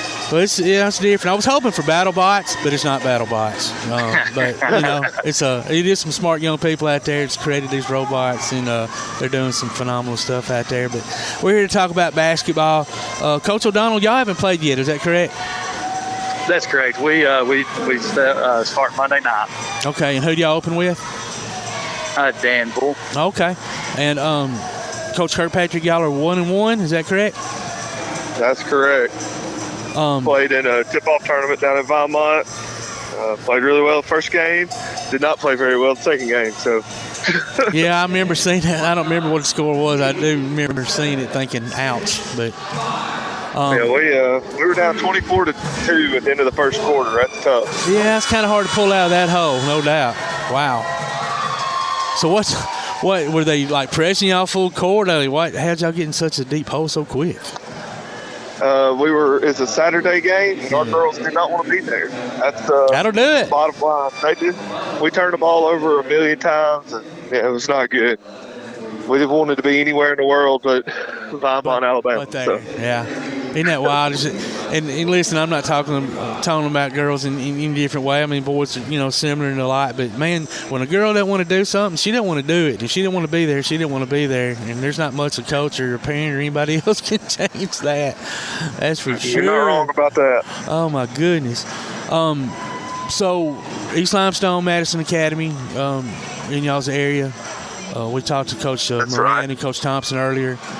And they didn't have anything good to say about y'all. They were like, they probably did. I'm an East Limestone guy, so I'm just ragging y'all a little bit. Of course, they respect y'all and what y'all do. Of course, we all do, coaches. But what do y'all? I guess Coach O'Donnell, we'll start with you. What are you looking forward to? Like, who do you have coming back?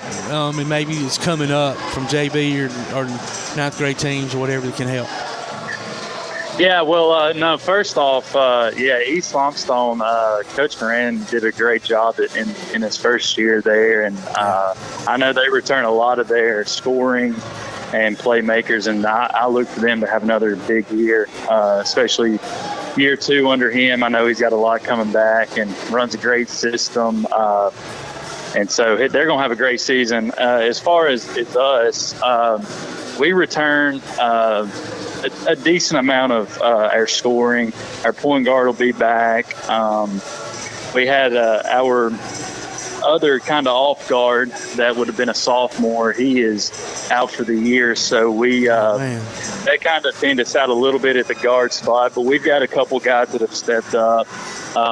We've got one senior, good amount of juniors, and then a couple sophomores and 3 freshmen on varsity. So we're going to be very young, but our JV group, that opens up a lot of opportunities for those guys to kind of step in and be able to have a bigger role and be asked to do a lot more than what they had to do in middle school. So we're really looking forward to our JV group and what they're going to do this year. And we've got a couple sophomores, and then for the most part, they're all freshmen. So that group as 8th graders finished as county runner-up last year to Tanner.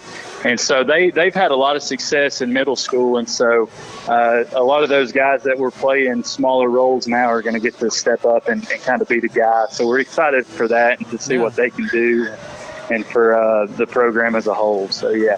Good deal. Coach Kirkpatrick, what about you? What do you have coming back, and who do you see helping out? So I have 2 seniors. Both played a lot of minutes last year. They'll be another year older and wiser, hopefully. And we expect them to have a bunch of production. And then I have 4 juniors. 2 of those have played significant varsity minutes for a long time. So we expect them and to do their thing. And then we have 3 10th graders, I think is right, and one of them played a lot last year. 2 of them are new to varsity, and then a freshman will be playing varsity this year. This is her first year on varsity. She played middle school 1 year, JV 1 year, now varsity. So okay, wow. What about as far as height? Are y'all very tall? You're more running gun or run and go type style? Well, I told our girls we're all in between 5'9" and 5'6". I said, well, we're not going to be mismatched much, so we'll just play whoever is closest to you. That's who you're guarding, and we'll just play from there. So yeah, that's about all you can do. Long. Yeah, they're really long. Okay. Long arms. Good build. So yeah. I would not say we're running gun, but we're to what we can do in that aspect of it. Yeah. We're not. Well, I mean, the game's changed so much. We talk about this with all the coaches. From especially when I played years and years ago, and Tim as well. But and I've seen y'all play, but y'all like the whole get it out, go if it's there, take it. If not.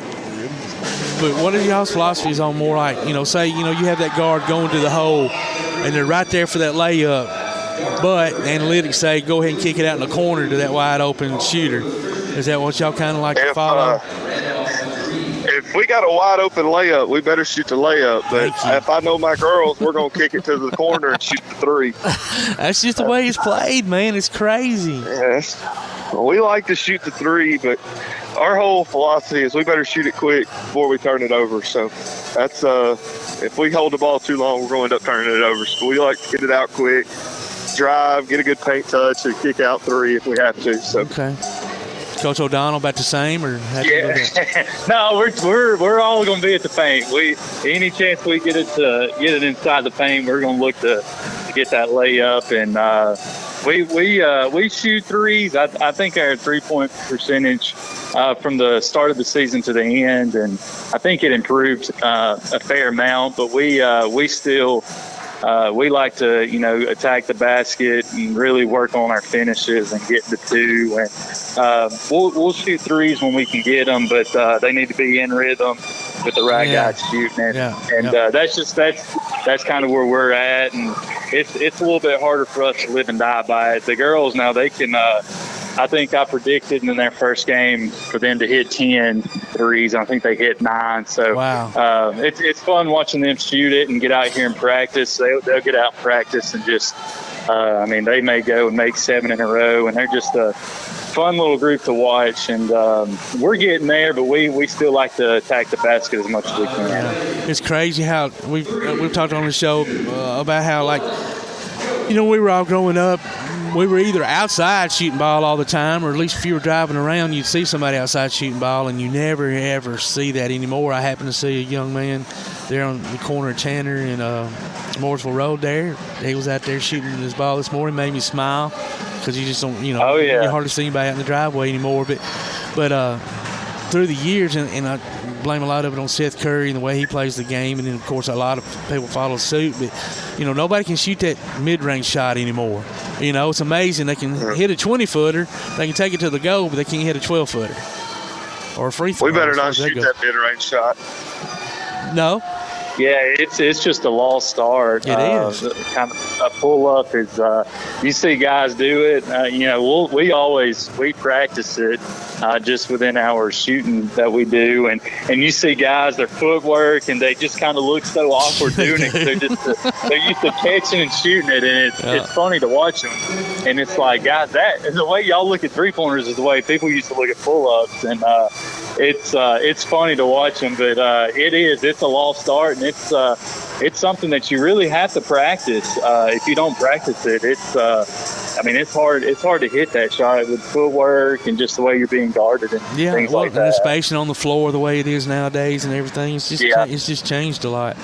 As far as I was just gonna say, as far as a girls program, I don't like shooting it. It's if you look at like the analytics and stuff, it's lower point per possession shot. It's low percentage shot. I think it's because we don't practice it as much or anything else. So Coach I tell them if they Kirkpatrick, shoot it, they better make it. So they better make it. So you and Coach Sam from Elkmont, y'all probably have really good analytic conversations. I know he likes analytics a lot too. We do. Yeah, I imagine y'all have some of that in-depth stuff for sure. Well, who do y'all see in the area? I mean, obviously, you mentioned East earlier. What about Madison Academy? I mean, they're always tough as well. So y'all are really kind of in a tough spot. I mean, that's a tough area to be in. It's not Lee and Jemison, I'll say that. Well, that's true. Like that. Yeah, I would take that. I agree. I don't blame you. As far as the girls' side on Madison Academy, they're going to be they had 9 players last year, and 5 of them were seniors. So they're going to be younger. But the bad part is that the majority of their production is from the sophomore class, which they're all back. So of course. They have three guards that'll be juniors that all can fill it up and play. So they'll be tough, no doubt. Well, good deal. I know, I'm sorry, go ahead, Coach. Yeah, that's kind of with us. No, you're good. That's about with us too. They played. I think they started last week, and maybe it had been a week ago Thursday. They played May Jemison and beat them in overtime. And they, again, Coach Berryman does a great job with those guys. This is his second year as well. And he came from as an assistant at UNA, and so they had a really good JV group, a really good varsity group, and they lost a couple, but they have a good bit coming back, and again, they're very good as well. And it's a tough area, like you said. It's not Lee and May Jemison, but those two teams and programs are still really good and do a great job. Yeah. Well, we know y'all will do a great job, too. We'll certainly be out there covering some of y'all's games for Play Action Sports and have y'all back on throughout the course of the season to catch up with you and see how both y'all's teams are doing, okay? Oh, that'll be perfect. We appreciate it. Thank you so much. Well, thank y'all so much for joining us. You've been listening to boys basketball coach Brian O'Donnell and the girls basketball coach Jerry Kirkpatrick from the Ardmore Tigers. We appreciate them and joining us, and we're going to take a quick break. You're listening to Applebee's Tailgate Talk on WKC, the Big 1080. Congratulations to Tanner's Tylen Hall, our Applebee's Neighborhood Athlete of the Week, and winner of a gift card from the Athens Applebee's and a Tailgate Talk t-shirt from that shirt printing place. Go to tailgatetalk.net and enter nominations for future polls. Applebee's Tailgate Talk will be right back. Daly & Son Car Care is Ardmore's only one-stop auto repair and tire shop. Whether it's major mechanic or brake work or routine maintenance like an oil change or lube job, Daly & Son Car Care has been satisfying customers all over with their fast and friendly service. They're also your headquarters for quality Cooper tires. Stop by and see Wayne, Nikki, or Dale at 25600 Main Street in Ardmore, Tennessee, or call them at 931-427-4651. They're on Facebook, too. Daly & Son Car Care, open Monday through Friday, 7:30 till 5, and Saturday, 7:30 till noon. Are you getting the propane service you deserve? At Ferguson LP Gas in Ardmore, you always get the most value for your dollar, professional gas personnel who make safety a high priority, and you can always get in touch with them any day of the year at any time. They accept Visa and MasterCard too. So if you're not happy with your present propane supplier, join the many who have made the switch. Give Ferguson LP Gas in Ardmore a call at 256-423-3320. From day one, First National Bank has been built on a strong foundation of community first. First to lend a helping hand, first to help with community events and fundraisers, first to support local students, athletic programs, and civic organizations, first to support events like United Way, Relay for Life, and many more charitable events, and most importantly, working for our great community. Without you, there'd be no First National Bank. Making communities great together, that's what we strive for. Equal housing lender, member FDIC. Davis & Cole LLP in Athens has served the area assisting individuals and businesses with bookkeeping, tax preparation and filing, and routine accounting. Davis & Cole LLP, located at 105 South Marion Street, open weekdays 9 to 5. Call 256-232-9994. Davis & Cole LLP. Want to howl with the Havoc this season? Now's your chance from Tailgate Talk and the Huntsville Havoc. Just go to tailgatetalk.net and register your name. Then listen to Applebee's Tailgate Talk this Saturday morning at 10 on WKAC Radio as we announce the winners of Huntsville Havoc tickets. Howl with the Havoc this season from the Huntsville Havoc and Applebee's Tailgate Talk.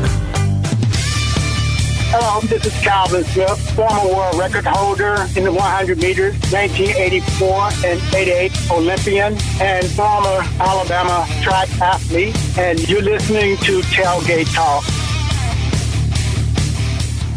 Welcome back to Applebee's Tailgate Talk here on WKC, the Big 1080. Todd DeBod, the talent Tomberlin, along with producer extraordinaire Tim Lambert. Joining us on the First National Bank Hotline, making communities great. Our head basketball coach is Dale Taylor, boys coach, and girls coach Victoria Griggs of the Tanner Rattlers. Coaches, how are y'all this morning?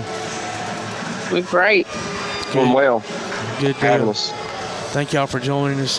Coach Griggs, Coach Taylor, we'll start with you real quick first. Y'all haven't played any games, correct? Correct. We haven't, and luckily the football team won Friday night in a big game, so fortunately for us here, we've got a lot of sports, and so we're missing a lot of pieces right now. Also, we probably won't kick off until after football season's completely over.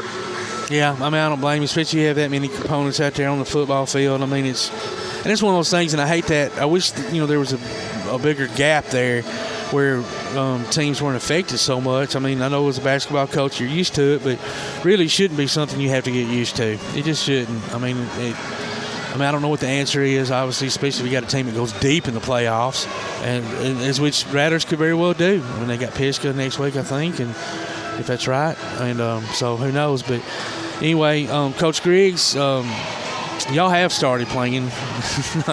It ain't been a very good start to the season, has it?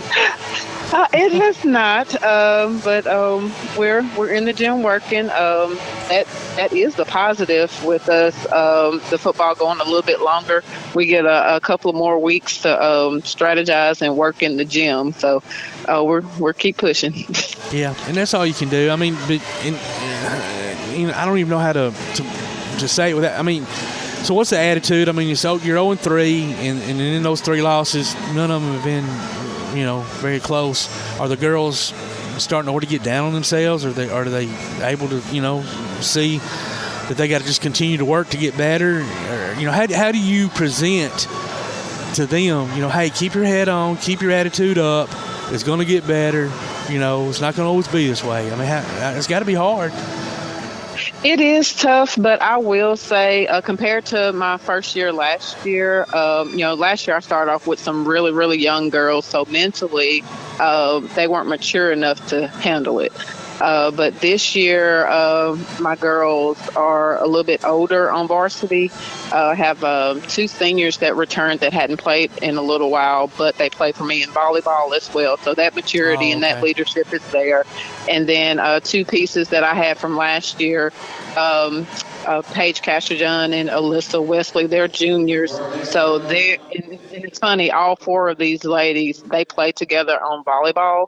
And we kind of struggled in volleyball too, but it's always one of those things, hey, we live to fight another day. Yeah. And that's the mentality that I've been pushing for them the last couple of years, and they're buying into that. And I've even heard them picking each other up on the court and off the court. So as long as they keep doing that, I know, honestly, at the end of the day, we're looking forward to area at the end because that's what tells all. That's right. Speaking of area, y'all are 2A, Area 14. You got Lindsay Lane, Whitesburg Christian Academy, and the Alabama School of Cyber Technology and Engineering. Just listening to the name of that school, you would think, wow, y'all just going to whoop up on a bunch of geeks. I'm sure that's not the case, but that's what it sounds like to most of us anyway.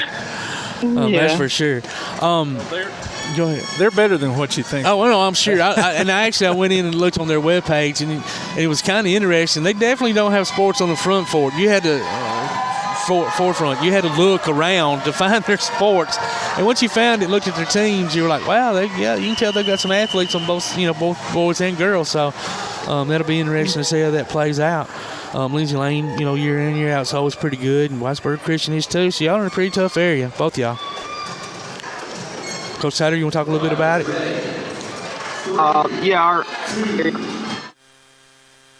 Cybertech School will be a lot better this year. They've got a new coach over there, and he's probably going to bring some guys in, I'm sure, and then and build on what they had last year. We played them on our senior night, and it was really a close game.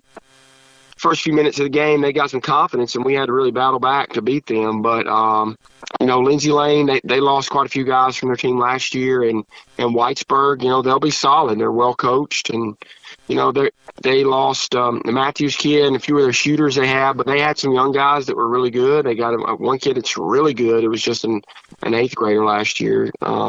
So we're gonna have our work cut out for us, and we're just gonna have to come to compete every day once football is over. Yeah. And now, the Cyber Technology, do they have their own gymnasium, or where do they play their home games? I'm sorry, broke up a little bit. Last played all their home games away. This year, however, they're playing their home games at Alabama A&M. So we'll be playing them over there, an away game, and then obviously playing them here on our campus for our home game. So I think they've got a deal with A&M to play all their games in their gymnasium. Okay, well, that'd be very cool to be able to play over at A&M. I think the kids will love that experience for sure. Coaches, are y'all still with us? There we go. Yeah, dancing a little bit, make sure we keep service. Okay. I was like, you were pretty good, Coach Griggs, but Coach Taylor was kind of dropping off there, and I was like, well, maybe he needs to stand on one foot or something.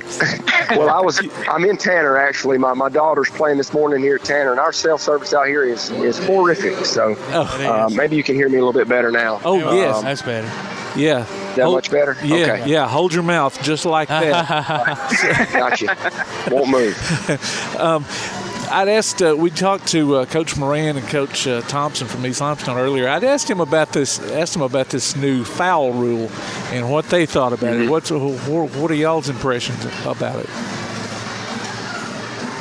Well, I'm an old school kind of guy, so I'm not big on a lot of change, but I think it could definitely make things interesting at the end of the game. You're gonna have to evaluate your foul situation, and there's not going to be any, hey, we got fouls to give. We can foul them right here to extend the game, make them throw it in. Some of those things you're gonna have to cut out.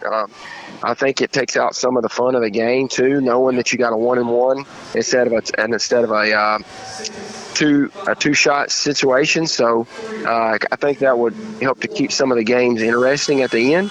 When you got those 1-and-1s, and they need one bucket makes it a 3-point game or a 2-point game, and now they're going to automatically get two opportunities at it. So it's going to take some getting used to, and to be honest with you, it's something that we're going to have to play some games and see how we're really going to manage the end of the games, especially, and handle those situations. But well, I was just going to ask, because I haven't asked the other coaches, at least that I can remember, is this something that is the done deal, or is this something they're just going to do this year and take a look and then let y'all kind of maybe evaluate it if that's something that they want to keep moving forward, or is it just this is the way it is? I think NFHS has passed it, and I think this is something that they're sticking with.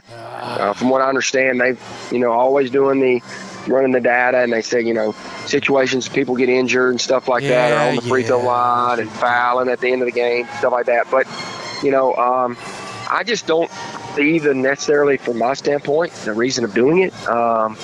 Really, the reasons they give are a little they're mediocre. Flimsy. They're flimsy. For me. Yeah. So, they're not real.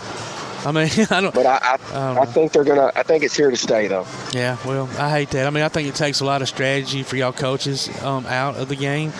Y'all are too young to remember. Me and Tim can, but back in the day in the NBA, they had the bonus.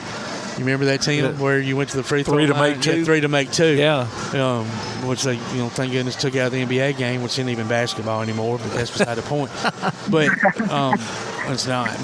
But I don't know. I really hate the fact that they did this. I mean, I don't care what kind of data they're looking at. Nobody's getting hurt anymore twisting an ankle or hurting a knee on a free throw than they are in a third quarter rebound, after a timeout or whatever. I don't know. It's ridiculous. You're going for a rebound after a second shot. I mean, how much more dangerous is that than going for the rebound after the first shot? So, I don't know. Yeah. I don't know.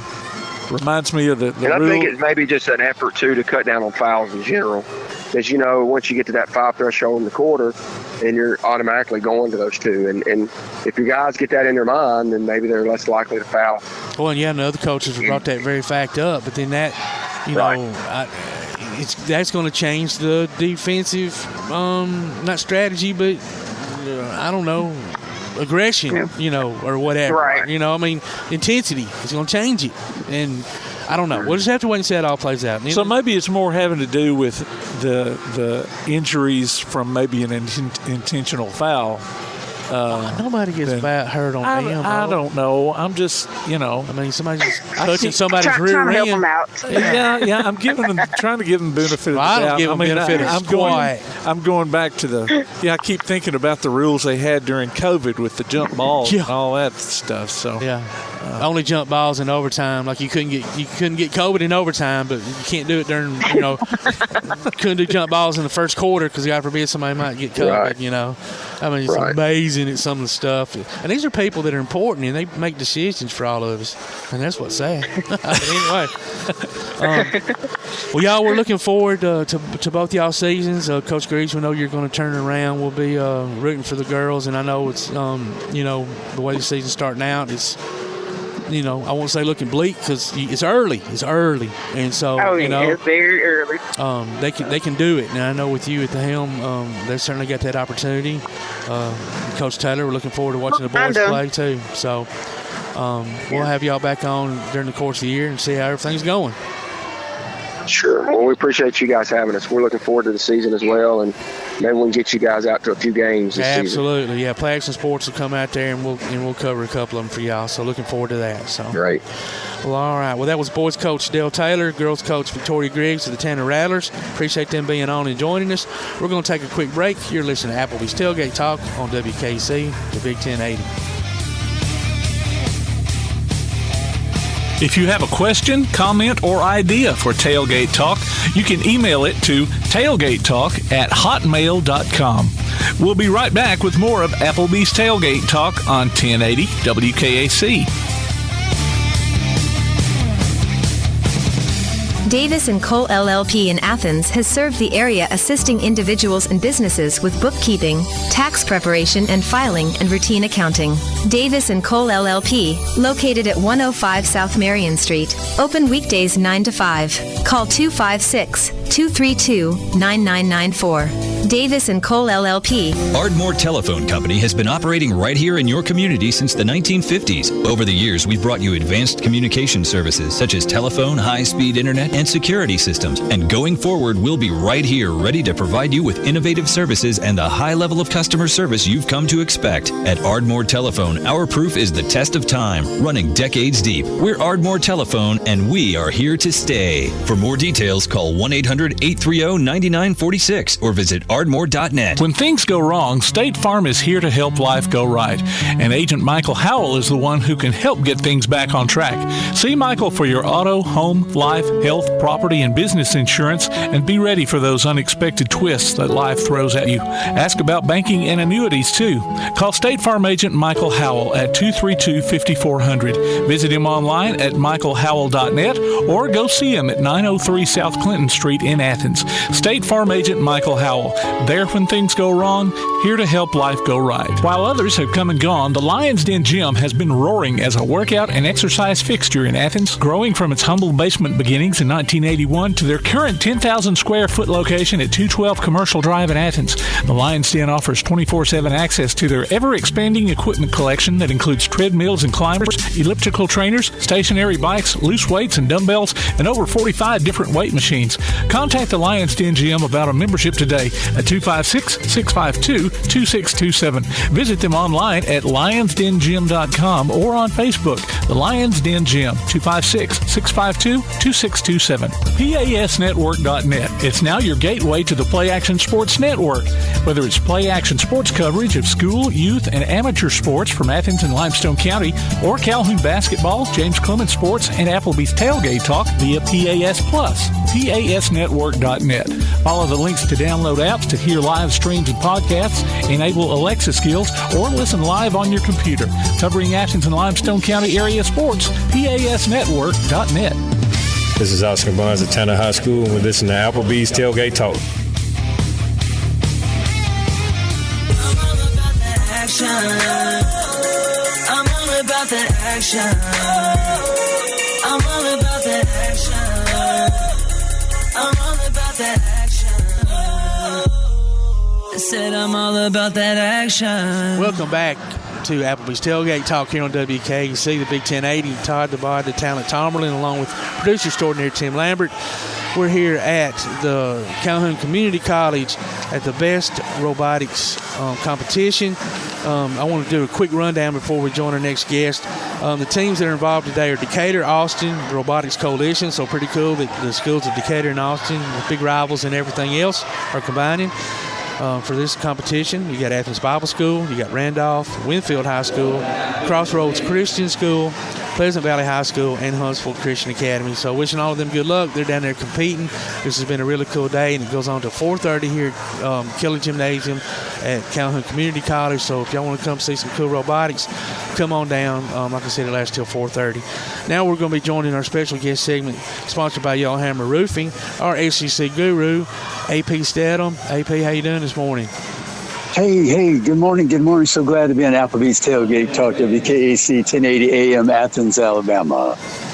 Well, man, thanks for joining us. I know you've had a hectic morning. You are at the Duke, North Carolina game. That's very cool.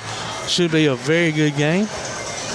Yeah, looking forward to it. I was hoping to see Riley Leonard, but I don't think Riley's going to play today for Duke. He played at Fair Oak High School, and I saw him play high school football and basketball.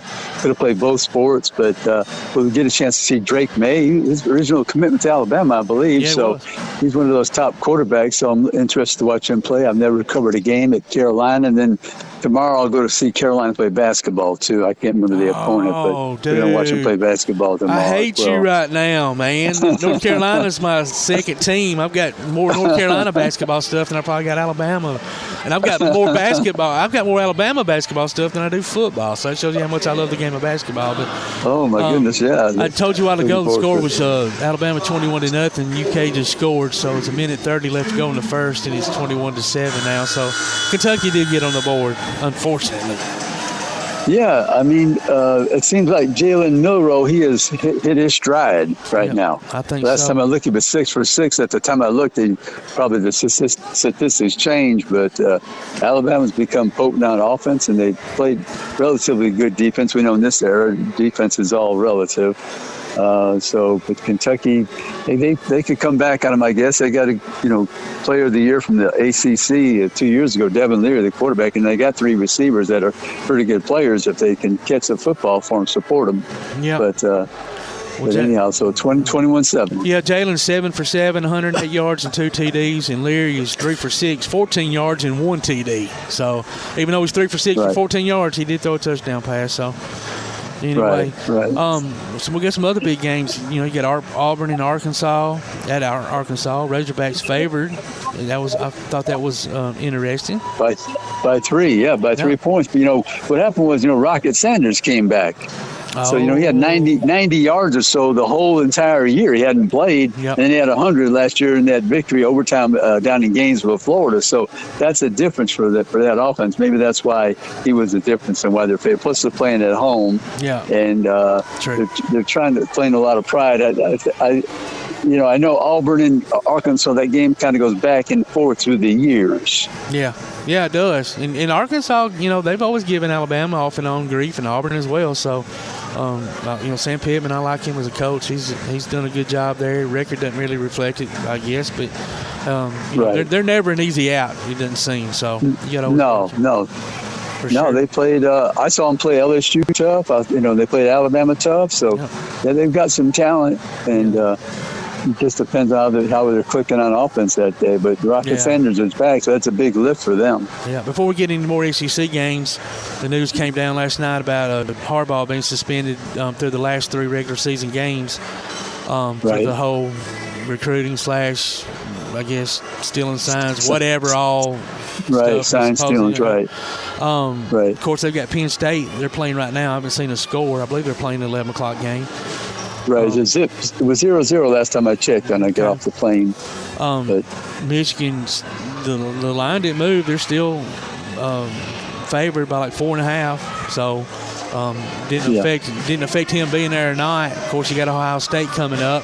Don't know if it'll affect that or not, but it's going to be interesting to see where the NCAA goes. That was just something the Big Ten did. That's not even the NCAA ruling or punishment or whatever. No, it's amazing how you have these scenarios and they have not been thought out beforehand when they make these decisions. It seems like, they had some things in place that they're trying to apply, but everybody's not on the same page as far as the jurisdiction of the ruling. So I think that's the question mark right now. Michigan doesn't believe that the Big Ten could hand down that ruling, so they're trying to get the injunction, which I think will be on Monday. They're trying to be in court on Monday. It didn't work out for this weekend because they extended it on Friday. Friday late in the afternoon. And I forgot all about that. And you're right, because before I left to come to the show this morning, they were talking about that very thing, that it still wasn't a done deal, that Harbaugh was not going to be on the sidelines. So I haven't seen if he's there or not. He very well may be there right now, for all I know, because of that injunction. I don't know if they. I don't know how that works. Like if you apply for the injunction, does that mean you get to continue on as if nothing happened, or if you have to wait for a ruling from that injunction? I don't know how that works. Yeah, I think you have to wait for the ruling from the judge, I think, and I don't think he was going to hear it until Monday or something like that. That's the last I read about it, but I think Harbaugh made the trip. I think he made the trip over there to Penn State. Yeah, well, I'm sure he was hoping something would happen between now and this morning that would allow him to coach. So he can sit up in a booth or sit in the locker room and eat popcorn and watch it from there, I guess. Yeah, they'll be fine. I don't know. That's the way it worked out. You just proceed, right? You carry on. That's the way. Well, in life, you got to carry on. Yeah, they were showing a lot of the players wearing shirts from earlier in the year, how it was like Michigan versus everybody, because he was suspended earlier in the year for whatever. And so they're trying to take that mentality on, right? Like everybody's against us and it's us against the world or whatever. So whatever motivates you, I guess. Yeah, that's a little advantage, right? Because they've been without their coach for 3 games. Yeah. And if he's going to be 3 more. May not affect them. Yeah. May not affect them. May not. Speaking of other big games, you got Ole Miss at Georgia. Dogs favored by 11. I don't see. I mean, maybe early on, maybe first half, Ole Miss gives them a little grief. But what's your take? I just don't. Right. What team will show up? The one that scored the 10 points against Alabama on the road, or the team who scored 55 against LSU's defense at home? And when you think of Georgia, you think of defense, correct? Yes. But you think of offense for Ole Miss. Ole Miss is averaging 38 points a game. Wow. What do you think Georgia's averaging? 39. Oh, wow. Okay, I didn't realize it was that high. So I mean, they score a lot of points, Georgia, without Brock Bowers, okay? Yeah. They haven't missed a beat. No, so Ole Miss leads the SEC +8 in turnover margin. Ooh. I'll give you an example. Penn State is the leader in the country at +16. But Ole Miss leads the SEC with +8. And Georgia's on the plus side as well. So Ole Miss is going to need a turnover. They're going to have to get a few stops. And then that's, they have to have their offense operating on all cylinders. Oh, yeah. I mean, that's not a given. That's not a given. If they stop Georgia, it doesn't mean that their offense is going to be scoring touchdowns and putting points on the board. But they have to play an excellent game. No turnovers for them. Low on penalties. Get the ball in the end zone. No field goals. Yeah, special teams. Block punt, return here, there, something, interception. Yeah. Can they do it? They got 3 receivers that have, I think, close to 400 yards apiece. I think probably have the best 3 receivers, maybe as a unit in the conference, maybe. And they have the 2 running backs, Bentley the 4th and Quinshon Judkins. So, and they get everybody having a productive day. And this Ole Miss team ready to contend, are they pretenders or contenders? Yeah, you got a good point. I guess we'll find out here in a little bit, see where they stand. So they've had time to suffer through the bad loss against Alabama. And Lane Kiffin this week, he said they're playing with house money because when they played Alabama, remember, Alabama was not playing well. I think coming off that South Florida debacle, but now Ole Miss, they're playing with house money because nobody's expecting them to win. And Alabama's in the lead in the SEC Western Division, so Ole Miss can do many, many things on offense and not have any regret. That is the truth, man. Well, AP, buddy, we appreciate you as always joining us. Hey, we caught you right in the midst of, getting from the airport and all that good stuff. So thank you for always your willingness to come on and share your expertise with us. And have a great time at the ball game today. Have even a better time at the basketball game tomorrow. I'll be looking for you on TV, buddy. Okay, thank you so much. Really appreciate it. As always. Take care. Bye-bye now. That was AP Steadham, our ACC guru, and we have come to an end of another great show. Once again, here at the best boosting engineering, science, robotics, and technology competition at Kelly Gymnasium at Calhoun Community College. If you're in the vicinity and you want to see some cool stuff, definitely come on down. I can assure you it's going to be a good time and you'll see some great stuff. Tim, thanks as always for a great lineup and for all that you do. And we'll be looking forward to talking to a new set of coaches and special guests next week. You've been listening to Applebee's Tailgate Talk on WKC, the Big 1080. You've been listening to Applebee's Tailgate Talk live on location. You can hear the archive of this and other shows online at tailgatetalk.net. Join us next Saturday at 10 a.m. on 1080 WKAC. Applebee's Tailgate Talk is a production of Play Action Sports on 1080 WKAC.